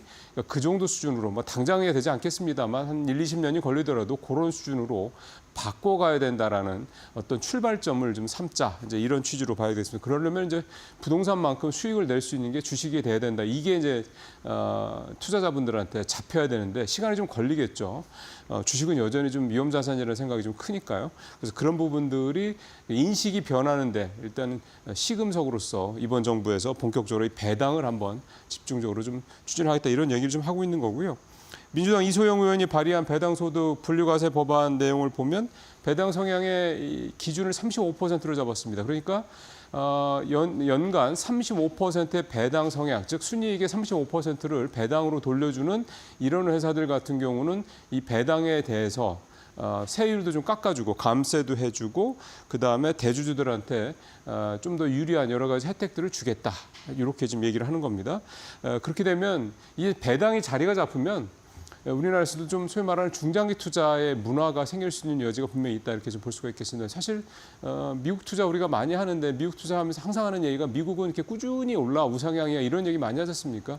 그게 그냥 실적만 가지고 되지는 않거든요. 결국은 자사주를 매입해서 소각한다든가 배당을 많이 준다든가 뭔가 이런 추가적인 조치들이 있기 때문에 주가가 그렇게 매년 이렇게 우상향을 하는 거니까요. 결국 우리도 이제 그 방향으로 가려면 역시 주주환원 정책, 뭐 자사주 소각 등등등 이런 정책들을 적극적으로 펼쳐야 될 것이다, 이런 얘기가 좀 되겠습니다. 예, 산업면 기사 좀 가져왔는데요. 어제 일단 얘기가 나오긴 했습니다. 대산 산단에 있는 나프타 분해 시설을 통합을 검토한다. 석유화학 재편의 도화선이 될 수 있다, 이런 얘기가 되겠습니다. 롯데케미칼하고 이제 HD 현대오일뱅크가 대산 산단, 충청남도 서산에 있는 거죠. 이쪽에 나프타 분해 시설 NCC를 갖고 있는데 이 시설을 좀 서로 통합하겠다는 겁니다. 통합을 하게 되면 아무래도 생산량이 줄어들게 되는 거죠. 뭔가 이제 그런 식으로 이게 좀 우리만 문제가 아니라 사실 이 중동하고 중국에서의 석유화학 쪽에 이 에틸렌, 이 석유화학의 쌀이라고 하는데 에틸렌 과잉 생산이 어제 오늘 얘기가 아닙니다. 2021년도에 석유화학 업계가 이제 고점 찍고 나서 2022년부터 지금 이제 3년, 이제 4년째 돼가는 거죠. 근데 아시다시피 중국이랑 이 중동이 기본적으로 이 부분에 이렇게 멈출 기세가 별로 안 나타납니다. 특히 중국 같은 경우 좀 구조조정이 있지 않겠냐 기대를 가졌는데 여전히 중국 석유화학 업체들이 생산을 뭐 이렇게 줄이질 않고 있다고 합니다. 그러면은 사실 우리는 유가가 뭐 이런 상황에서 봤을 때 우리는 사실은 이 가격 경쟁력이 없습니다. 뭐 중국이나 중동 쪽에서 그렇게 후려치면서 가격을 에틸렌을 만들어내서 팔게 되면 사실 우리 같은 경우에서 만든 거는 품질 차이가 아주 세밀하게 많이 나는 게 아니기 때문에 사실 가격 경쟁력이 없죠. 그래서 사실 우리 석유화학 업계들이 정말 좀 심각한 위기에 좀 빠져 있는 건데요. 표 한번 보실까요? 지금 크게 보면 여수 산단, 대산 산단, 울산 산단 이렇게 좀 되는데 지금 1,000만 톤이 훨씬 넘어가죠. 우리만 해도. 그러니까 이렇게 되다 보니까 이게 좀 팔 때가 마땅치가 않은 겁니다. 그리고 우리나라 같은 경우도 내수가 별로 좋지 않으니까 국내에서도 수요가 그렇게 높은 편이 아니고요. 그래서 일단은 대산 산단에 있는 롯데케미칼하고 HD현대케미칼 합치면 200만 톤 정도 에틸렌이 되는 거죠. 생산. 이거를 이제 먼저 줄이겠다라는 거고요. 보면 한화하고 LG에 비해서도 이제 이 두 회사가 3위권, 4위권입니다. 그러니까 일단 3, 4위권이 먼저 좀 움직여보자 이런 얘기를 하는 거고요. 지금 업계에서 바라보고 있는 거는 작년 말에 그 전 정부에서 석유화학계 이제 사업 재편 이런 어떤 유도를 했었는데, 근데 결국은 이제 결론은 너네들이 알아서 해. 우리가 뭐 너네들이 먼저 잘하면 도와줄게 뭐 이런 식이었거든요. 항상 그렇죠. 그래서 이번에는 일단 기업들이 먼저 움직이고 있는데요. 이게 에틸렌부터 뭐 벤젠, 뭐 프로피테올렌까지 쭉 다른 석유화학의 주요 이런 제품들로 좀 확장이 될 수만 있다 그러면 우리 업계가 조금 석유업계가 변화의 조짐이 좀 더 퍼질 수 있다 이런 기대감은 나오고 있습니다. 자, 마지막 거는 SK텔레콤 얘기. 앞서 제가 뒤에서 말씀드리겠다 했던 내용인데요. SK텔레콤 아시는 것처럼 이 유심 정보 유출 사건 이것 때문에 사실은 계속해서 아직은 그 여파에서 벗어나지 못하고 있는데요. 최근에 장이 워낙 좋아서 그런가요? 주가가 꾸물꾸물 좀 오르고 있습니다. 표 한번 보시죠. 의심 사태 이후 SK텔레콤 주가 추이인데 보시면은 바닥 찍고 좀 올랐습니다. 4월 22일 날 유심 사태 벌어졌거든요. 그러니까 저 바닥 찍을 때 저 때가 이제 대략 4월 22일 정도로 보시면 되고요. 그 이후로 12.4% 이제 급락을 했었고 같은 기간 동안 코스피는 4%가 넘게 올랐죠. 그 이후에 바닥 찍고 한 5% 가까이 좀 올랐습니다. 그리고 이제 이 유심칩 교체도 좀 어느 정도 마무리가 좀 돼가고 있고요. 그다음에 가입자가 한 52만 명 정도 이탈을 했는데 그러다 보니까 이제 이동통신시장 점유율 40% 이하로 좀 내려올 가능성이 높다, 미만으로 내려올 가능성이 높다 이런 얘기도 좀 나오고 있고, 근데 좀 분위기 봐서는 이제 좀 완만해지고 있다라고 얘기도 좀 나오고 있고요. 그러다 보니까 이제 지금의 손실분, 예를 들어서 한 1,400억, 1,500억 정도 얘기가 나오는데 이 손실분은 뭐 충분히 SK텔레콤 입장에서 봤을 때는 뭐 1%대 정도밖에 안 되기 때문에 작년 영업이익에 이걸 뭐 통제가 가능하다 이렇게 얘기가 나오고 있고 합니다. 지금 사실은 시장에서 관심 있게 보는 거는 7월 달인데, 왜냐하면 7월 달에 일단 SK텔레콤이 신규 모집을 다시 할 수 있게 되고요. 7월 22일 날 단통법이 폐지가 됩니다. 이렇게 되면 이제 사실 무한 경쟁으로 들어갈 수 있게 되는 거거든요. 그때 아마 SK텔레콤이 지금 한 50만 명 정도 이탈한 고객들을 다시 끌어오고 또 다른 경쟁사의 고객들을 더 데려오기 위해서 아마 상당히 좀 강도 높은 그런 보조금 정책을 펼칠 가능성이 높다 이런 얘기가 좀 나오고 있기 때문에 그렇게만 된다고 그러면 지금의 SK텔레콤의 주가 상황에서 만약에 고객들이 다시 돌아오고 이런 부분들이 좀 감안이 된다 그러면 원래 SK텔레콤 자체가 뭐 경기 방어주고 또 배당 수익률이 뭐 한 6%가 넘는 회사라 굉장히 사실은 원래도 좀 매력적인 그런 부분들이 있는 좀 이렇게 보수적인 성향의 투자 성향을 갖고 계신 분들한테는 그런 회사였는데 이번 기회에 아마 좀 바닥 찍고 다시 좀 올라오지 않겠나. 그리고 한번 되게 세게 됐으니까 이제 소비자들 또 투자자들에 대해서 좀 더 적극적인 어떤 그런 뭐 정책들을 펼치지 않겠나 이런 기대감도 조금 더 추가가 되는 것 같습니다. 저가 매수 글쎄요. SK텔레콤 앞에서 잠깐 말씀드렸습니다만 최근에 개인들이 순매수를 좀 하고 있다 말씀을 드렸는데 이게 적절한 타이밍이 될지 일단 모멘텀은 앞에 이제 다음 달에 당장 좀 있을 얘기긴 합니다. 이런 분들 좀 참고하시길 바라겠습니다. 뉴스브리핑 마치겠습니다.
네, 시장의 이슈를 조금 더 깊이 있게 들여다보는 마켓 비하인드 시간입니다.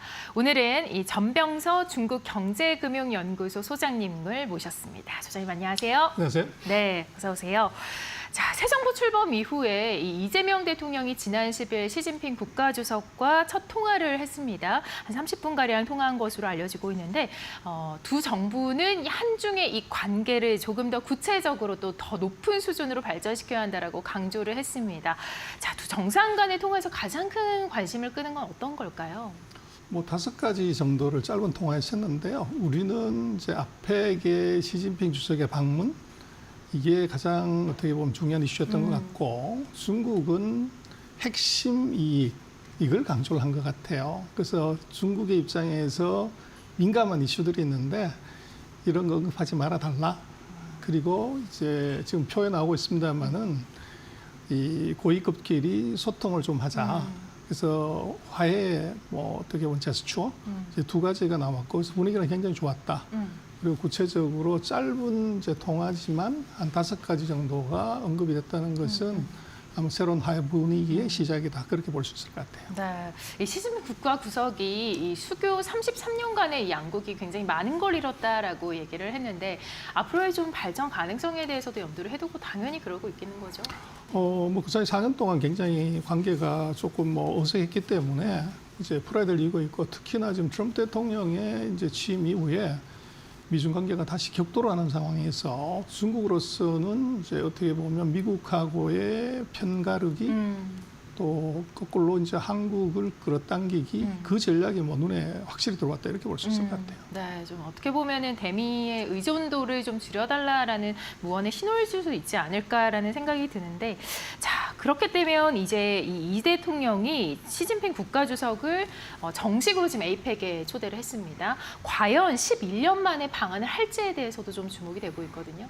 뭐 할 것 같아요. 그래서 그것은 이미 뭐 우은식 우리 국회의장이 갔을 때도 이제 그런 얘기를 했었고, 이번에도 이제 거의 의사표시를 한 거로 봐야 될 것 같은데, 뭐 그럼 굉장히 오랜만에 이제 한국에 오게 되는데 그 사이 그럼 왜 안 왔냐 이게 진짜 문제인데. 되게 오랜 기간이잖아요. 그렇죠. 네. 그래서 그 사이는 뭐 박근혜 정부 이후에 이제 사드 이슈라든지 또 윤석열 정부의 어떤 그 정책의 아젠다, 이게 조금 달랐기 때문에 그런 것도 있는데. 보다 조금 더 근본적인 것은 한중 관계는 철저한 이해관계예요. 네. 돈 되면 뭐 가는 거고 돈 안 되면 안 가는 건데, 네. 지금 표 준비한 거 잠깐 한번 봐주시면 네. 우리가 그 한때 중국의 18개 성을 합친 것보다 더 큰 90년대 초반에는 우리 GDP가 더 컸어요. 근데 지금 2022년을 기점으로 해서 우리 GDP가 중국의 광둥성 하나보다도 더 작은 사이즈로 줄어들었어요. 너무 큰 차이 아닌가요? 이제 상대적으로. 아, 그러다 보니까 이제 그러면 시진핑 주석 같은 경우에 1년에 광둥성을 몇 번 가냐? 네. 10년에 한 번도 안 가죠. 그래서 우리 그런 뭐 개념이군요. 10년 만에 왔다 온다 뭐 이러는 것들은 네. 그런 이제 경제적인 사이즈, 여기서 놓고 보면 뭐 충분히 이제 이해할 수 있는 부분, 한중 간의 관계라는 것이 경제적 이해관계가 가장 크다고 보면 이제 한국의 상대적인 경제적 위상의 이제 축소, 이게 가장 큰 이제 이슈 문제가 아니었나 싶습니다. 우리나라의 이 중요성이 좀 떨어진 거 아닌가라는 생각이 듭니다. 중국 입장에서는. 자, 그렇게 되면 이 박근혜 윤석열 정부의 반중 외교 때와 지금의 이 정부의 외교와 또 어떤 차이가 있을지도 좀 궁금해지고요. 한중 관계를 좀 정리를 한번 해봐야 될 것 같습니다. 그래서 뭐 이게 굉장히 중요한 이슈인데요. 네. 결국은 뭐 최근 한 3, 4년 사이에 뭐 우리도 반중 감정이 제대로 이제 나빠졌고, 중국도 혐한 정세가 굉장히 높아졌어요. 그래서 이것들을 이제 빨리 풀어내는 것이 굉장히 중요할 것 같고, 도리는 그 사이에 뭐 안미 경선 끝났고 탈중국 해야 된다는 기조로 왔지만 우리나라의 여전히 최대 수출국이 뭐 중국이고, 네. 또 수입은 당연히 또 최대로 커요. 그래서 이거를 이제 우리로서는 뭐 한 방향으로만 갈 수가 없는 구조가 벌어졌고, 특히나 최근에 보면은 미중이 그 관세 2차 전쟁을 네. 했단 말이에요. 협상을 했는데 거기서 결정적인 이슈는 이거 원자재였어요. 네. 근데 우리는 뭐 반도체나 그 전기차에 들어가는 이제 원자재를 전부 중국에 수입하기 때문에 중국의 공급망이 우리한테 굉장히 중요한 중요하죠. 상황으로 좀 부상을 했어요. 그래서 우리로서는 이제는 뭐 미중의 갈등 속에서 우리가 중국도 잘 관리해야 되고 네. 또 미국과의 동맹도 잘 유지해야 되는 그런 이제 뭐 두 개의 숙제가 새 정부한테는 지금 있는 것 같아요. 네. 좀 구체적으로 좀 경제와 민생에는 좀 어떤 영향이 있을까요? 그래서 우리로 봐서는 첫 번째는 이제 중국과의 교류에서 첫 번째는 아마 관광객일 것 같아요. 네. 그 다음에 이제 뭐 한류, 이제 한류를 수출할 수 있는 기회 또는 한류를 중국이 와서 테이크아웃 해갈 수 있는 네. 이제 이런 것들이 굉장히 큰 영향을 미칠 것 같고, 그다음에 우리로서는 이제 아무래도 공급망이 가장 중요합니다. 네. 그래서 여기에서 이제 뭐 새 정부가 잘 관리를 해야 되는데 이것은 굉장히 조심스러운 운전이 필요할 것 같아요. 그쵸, 여차하면 그쵸. 미국의 네. 입장에서는 이제 중국과 손을 잡으려고 하는 거 아니냐는 오해를 심을 수가 있고, 그렇죠. 네네. 또 중국의 입장에서는 원자재는 우리한테 다 가져가면서 이제 미국의 편향되게 뭘 하지 않냐 그러니까요. 이런 부분이 있죠. 네.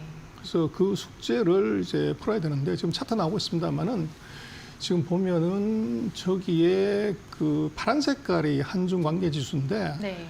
한중 관계 지수가 사상 최악이죠. 네. 근데 그 위에 보시면 빨간 색깔이 우리가 대중 무역 흑자입니다. 네. 근데 저기 보면은 한중 관계 악화의 경제적인 이유로 보면 우리가 거의 30년 만에 처음으로 2023년에 대중 적자가 나요. 그리고 23, 24 이제 연속으로 적자가 나면서 뭐 한중 관계 굉장히 이제 악화가 됐죠. 특히 반중 정서가. 그래서 우리는 뭐 중국과의 관계가 우리가 한 번도 중국과 사상의 동지 이념의 친구였던 적이 없습니다. 네. 철저한 이해관계이기 때문에 돈 안 되면 나빠지는 거죠. 그래서 우리로서는 뭐 새로운 정부 또 새로운 이제 국제관계의 기류의 형성에 저걸 어떻게 흑자로 돌릴 거냐 하는 것에다 이제 신경 써야 되고, 그것은 중국이 지금 뭐 금년부터 큰 변화가 대미 수출이 어렵게 되면서 중국이 내수 중심 성장, 소비 중심 성장으로 네. 경제 정책을 통째로 바꿨어요. 네. 근데 우리는 그 사이에 미국에는 소비재 팔고 중국에 중간재 파는 것이 우리 수출 구조였지만 이제는 반대로 네. 미국이 메이드 인 USA 한다고 그러기 때문에 네. 미국에 중간재를 팔고 중국이 소비 중심 성장한다고 그러기 때문에 소비재를 팔아야 되는 공급망의 재설계가 지금 이루어져야 됩니다. 아, 소비재라고 하시면 어떤 게 좀 있을까요? 그래서 뭐 입고 먹고 마시고 타는 거 다 해당이 되죠. 그래서 그런 쪽에서 지금 우리로서는 이제 수출 구조의 전환 이게 굉장히 시급하죠. 네, 그러니까 중국이 또 바꿨기 때문에 우리나라도 그에 따른 대응을 좀 잘 해야 된다라고 보여지네요. 그렇죠. 네, 이 지금 아까 표에서 봤듯이 2023년부터는 이제 윤석열 정부 때 아니겠습니까? 이제 아무래도 대중무역 적자 전환이 발생을 한 시기가 우리 정부의 어떤 그 기조와 좀 맞닿는 것 같은데 앞에 말씀하신 우리 정부 지금의 정부와 이 박근혜 정부 또 윤석열 정부와 어떤 차이가 좀 있을까요? 그래서 이제 뭐 지금 정부는 이제 실용 외교를 지금 얘기를 하는데요. 이제 그 실용 외교가 뭐냐 그러면 한중 관계가 최악으로 간 것들을 좀 돌려놓는 것. 그러나 한미 동맹은 그대로 강하게 잘 유지하면서 네. 이제 그 중국과의 관계를 개선한다. 이건데 이거 쉬운 일 아닙니다. 근데 문제는 우리로서는 중국에서 원자재 수입해서 미국에 팔아서 흑자를 내는 이런 구조기 때문에 네. 이게 지금 진짜 실용 외교를 한다는 것에 아마 실력을 네. 수정부의 외교 실력을 보여주는 가장 중요한 뭐 지표라고 하면 바로 이게 되겠죠. 네. 그래서 우리로서는 뭐 이거를 뭐 못 풀면은 이제 다시 무역 적자가 커지는 것이고 네. 풀게 되면 이제 돈 버는 거죠. 네. 이번 정부에서 그러면 이제 대중무역 흑자로 돌릴 수 있을 것인가가 귀추가 좀 주목될 것 같습니다. 자, 중국에서 사서 미국에서 파는 방식으로 지금 진행이 되고 있는 상황 속에서 우리가 이 양국 간의 그 사이에 있는 시점에서 좀 어떤 식으로 대응을 해야 될지 상당히 좀 중요해지는 그런 시점이 아닌가 싶습니다. 자, 이재명 대통령이 이제 새 정부를 꾸리고 있는데 여러 가지 기조 자체가 전반적으로 실용 외교에 좀 가까운 상황이죠. 우리 한중 협력과 관련해서도 좀 전향적으로 강화를 하겠다라는 얘기를 내놓았고 또 여러 가지 이제 기자들의 질문에 대변인은 말씀 그대로다. 그리고 구체적인 건 아직 없다라고 밝혔습니다. 경제, 안보, 문화 그리고 인적 교류 부분에서 어떤 좀 다방면의 정책들이 펼쳐질까요? 그래서 아직은 뭐 네. 정부 출범 초기고 네. 인수위도 없기 때문에 아직은 제대로 나온 게 없어요. 네네. 그래서 이제 당위성의 측면에서 보면 제가 준비한 표 한번 보여주시겠습니까? 그 미중 외교. 네네. 그래서 지금 뭐 지난 정부 같은 경우는 소위 말하는 이제 가치 외교를 갔기 때문에 네. 미국 일변도였지만 앞으로 미국하고 중국의 우리 외교의 비중을 8대2, 7대3, 6대4, 5대5 이런 형태로 바꿔 나가야 될 필요성이 커요. 근데 지금처럼 이제 그 미국과의 관계가 너무 중요한 상황에서 바로 중국과 5대5로 바꾼다 이런 건 대단히 어려울 것 같아요. 그렇죠. 네. 그래서 지금 실용 외교라고 하는 것은 그 사이에 거의 단절에 가까웠던 중국과의 관계를 한 이 정도의 어떻게 보면은 소통을 늘리는 정도? 이 정도요. 그렇죠. 네. 팔은 여전히 이제 그렇게 가는 것이 맞는 것 같고 그리고 아마도 트럼프 정부도 공급망 때문이든 뭐 때문이든 간에 스탠스가 바뀔 가능성이 되게 높아 그렇죠. 보여요. 네. 거기에 따라서 우리도 이제 예전처럼 뭐 탈중국 뭐 이런 쪽보다가는 그걸 굉장히 유연하게 가져가는 것 이게 새 정부의 아마 전략이 될 것 같아요. 거기에 맞춰서 정치, 경제, 안보, 문화, 뭐 인적 교류 이런 부분들이 아마 따라갈 것 같고 네. 아마 거기에 가장 이제 먼저 시작할 수 있는 이제 아이스 브레이킹은 네. 바로 문화하고 인적 교류가 될 것 같아요. 문화와 인적 그렇죠. 교류. 그래서 이 부분에 있어서는 뭐 미중이 싸우는 데서 문화나 인적 교류에 관한 제재는 지금 없어요. 그럼요. 네. 그래서 지금 중국이 그 무비자를 실시하고 있기 때문에 네. 우리도 아마 새 정부가 하반기에 중국과 관계 개선에서 할 수 있는 첫 번째는 아마도 중국의 관광객들에 대한 무비자, 네. 이제 상호주의 입장에서도 그게 가능할 것 같고 그것이 되면은 아마 중국의 이제 관광객들이 네. 한국에 다시 이제 단체 관광객들이 들어왔을 때 네. 이게 아마 한중 관계를 풀어내는 아마 마중물이 이제 되지 않을까 싶습니다. 아주 좋은 관점인 것 같습니다. 이게 지금 보니까 이제 민감한 이슈라고 할 수 있는 경제도 외교 안보 쪽이 아니라 그나마 좀 덜 민감한 문화 쪽으로 이제 우리가 집중적으로 공략하면 어떠나라는 그런 의견을 제시를 해주셨습니다. 자, 미중 2차 무역 협상과 관련해서는 이제 좀 어떻게 보셨는지 누가 좀 웃었다고 생각하시는지 궁금합니다. 그래서 런던 협상을 했는데요. 이게 지금 굉장히 큰 변화가 사실은 네. 있습니다. 우리나라 언론상 별로 다루고 있지 않았는데 이거 속을 들여다 보면은 뭐 트럼프 대통령이 이긴 것처럼 보이지만 답은 아닙니다. 네. 바로 히토류. 네. 그래서 이게 이제 어떻게 보면 중국을 협상장으로 끌어냈고 트럼프 대통령이 먼저 전화를 해서 이 주석과 대통령 간의 통화 다음번에 이루어진 게 이거예요. 근데 이것의 이제 이유는 미국이 관세 전쟁으로 뭐든지 다 해결할 수 있다고 하는 이제 생각을 했지만 거기에 결정적인 변수가 히토레가 없으면 4차 산업혁명도 어렵고 테슬라가 자동차도 못 만들고 이제 F-35 전투기도 못 만드는 불상사가 발생해버린 거죠. 그래서 4년 전과 다른 상황은 중국이 히토류 공급망을 무기로 써서 이 트럼프를 어떻게 보면은 이제 협상장으로 끌어내고 네. 이 협상의 주도권을 이거를 미국 중심에서 적어도 중국과 비슷한 수준으로 맞춰버렸다는 겁니다. 네.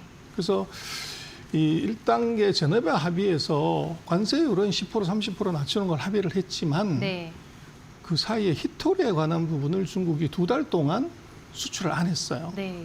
그랬더니 이제 미국의 재고가 스탁아웃 되면서 이제 첨단 산업에서 문제가 생겨버린 거죠. 그래서 첨단 산업은 4차 산업혁명의 뭐 하드웨어 인프라이기 때문에 이게 안 되면 4차 산업혁명이 물 건너가는 불상사가 생겼고 네. 그걸 바로 늦게 이제 미국이 정치권이 인지를 한 거죠. 네.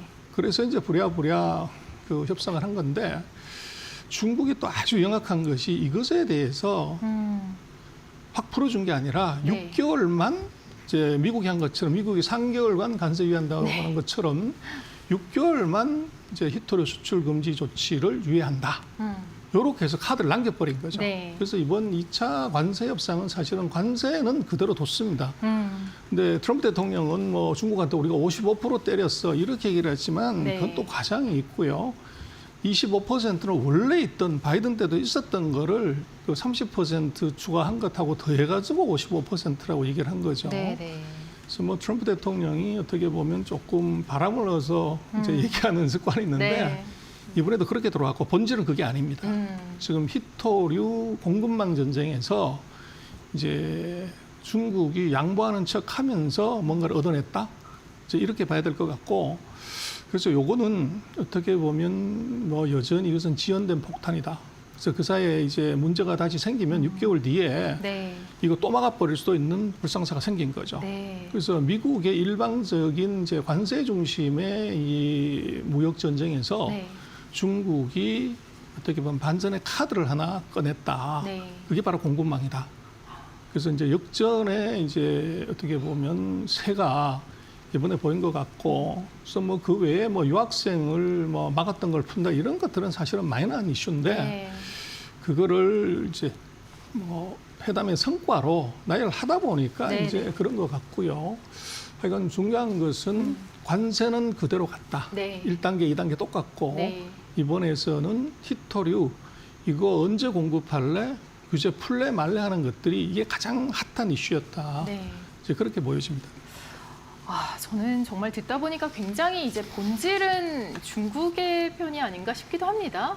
이게 지금 미국이 관세 전쟁을 먼저 걸었는데 중국에서 사실 히토류로 이제 선제 압력을 지금 한 거거든요. 그렇죠? 소장님의 말씀에 따르면 이제 히토류가 없으면 이제 4차 산업 전반에 걸쳐서 굉장히 어려움이 있을 텐데, 그런데 소장님 이 히토류라는 게 많은 분들이 아시긴 아시겠지만 정확하게 어떤 개념인지 잘 모르실 수 있거든요. 좀 설명을 좀 부탁드릴게요. 뭐 이제 그렇게 볼 수 있죠. 산업의 쌀을 철강이라고 얘기를 하는데 쎄죠. 근데 산업에 비타민이 있습니다. 우리도 쌀밥만 먹으면 이제 각기병 뭐 이런 병이 걸리잖아요. 네. 그래서 우리가 보리쌀이나 잡곡을 먹는데 비유해서 얘기를 하자면 철 이외에 안 네. 먹으면 반드시 이제 병에 걸릴 가능성이 높은 게 히토류고, 네. 요것은 뭐 F-35 전투기부터 시작해서 노트북, 핸드폰, 뭐 서버, 로보트, 뭐 우주선, 여기에 첨단 산업의 하드웨어 기기에는 반드시 들어가야 되는 17종의 광물입니다. 그런데 이것은 뭐 이제 채취하는 것이 굉장히 힘들고 네. 미소량이기 때문에, 그리고 정제하는 과정에 환경 오염이 굉장히 커져요.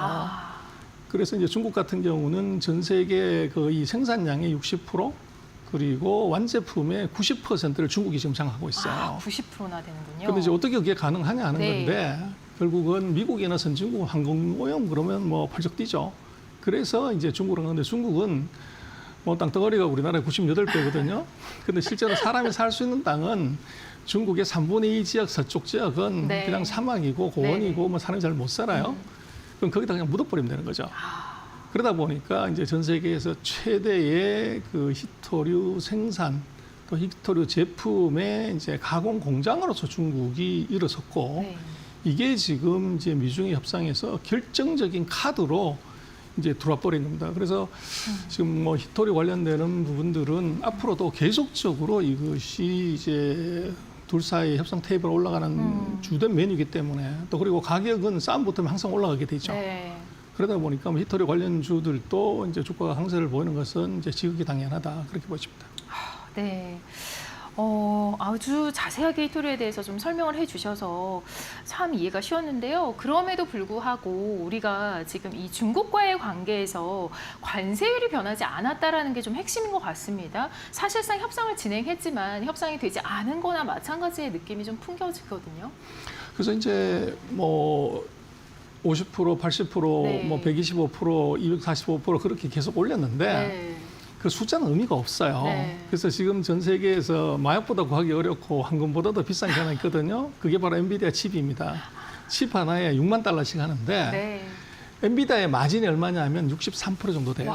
그래서 지금 역사 이래로 최대 높은 마진을 내는 것이 이제 엔비디아의 뭐 칩이긴 한데, 네. 문제는 이제 뭐 그 엔비디아 칩도 중요하지만 네. 엔비디아 칩 만들려면 뭘 해야 되냐? 이제 이게 원자재 있어야 되는 거죠.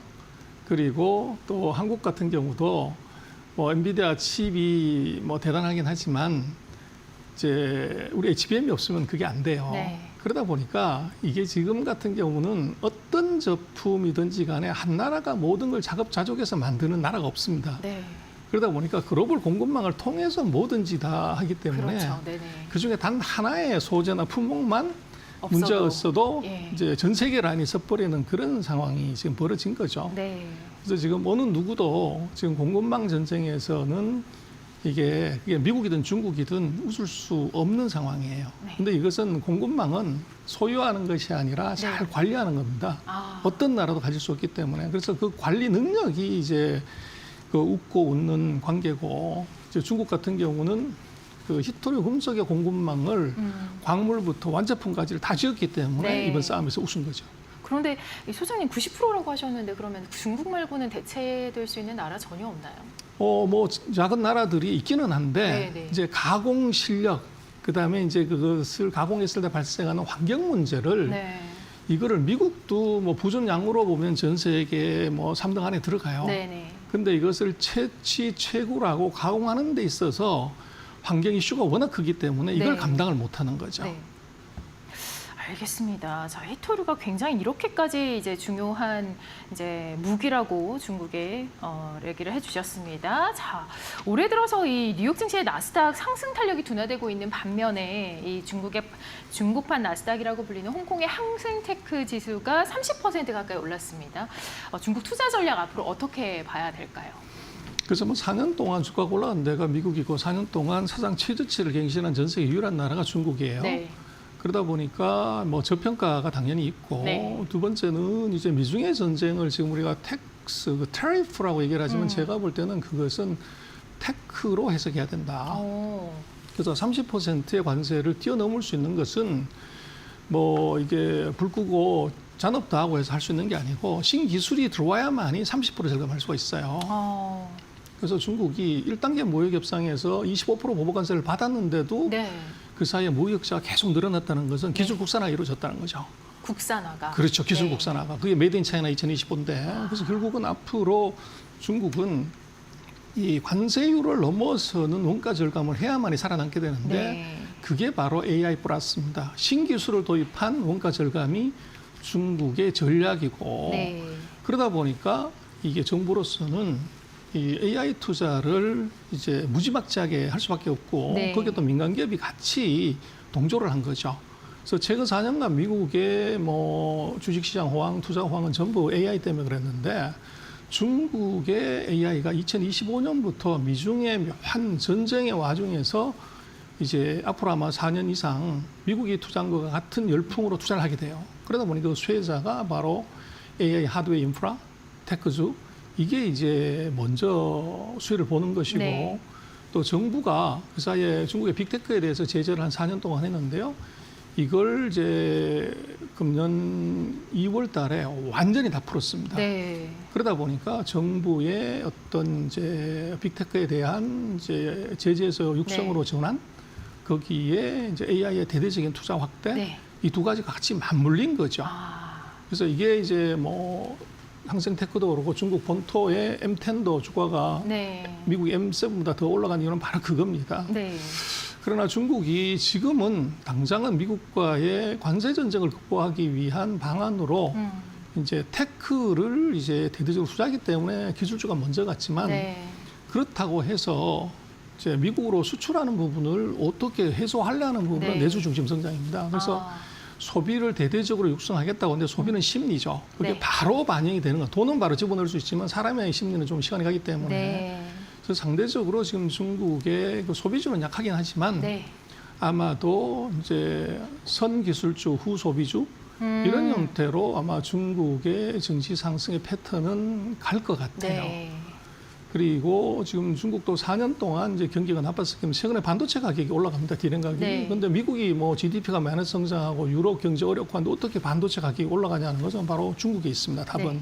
우리 삼성이나 하이닉스가 주가가 올라가는 데 외국인이 사는 것도 있지만 중국이 노트북하고 핸드폰을 살 때 정부가 보조금을 줍니다. 네. 그러다 보니까 그게 이제 반도체 수요를 크게 올려서 결국은 중국의 내구재 소비가 한국의 반도체 주가를 올리는 그런 상황이 나오기 때문에 중국의 소비를 조금 더 자세히 네. 살펴볼 필요가 있다. 그렇게 말씀드릴 수 있겠습니다. 네, 잘 들었습니다. 자, 대단한 나라가 아닌가 싶습니다. 자, 지금까지 이 한중 이슈와 또 중국의 투자 전략까지 쭉 짚어봤고요. 마켓 비하인드 전병서 중국경제연구소 소장님과 함께했습니다. 고맙습니다. 네, 잠시 후 마켓나우 1부가 시작됩니다. 시청해주신 여러분 고맙습니다.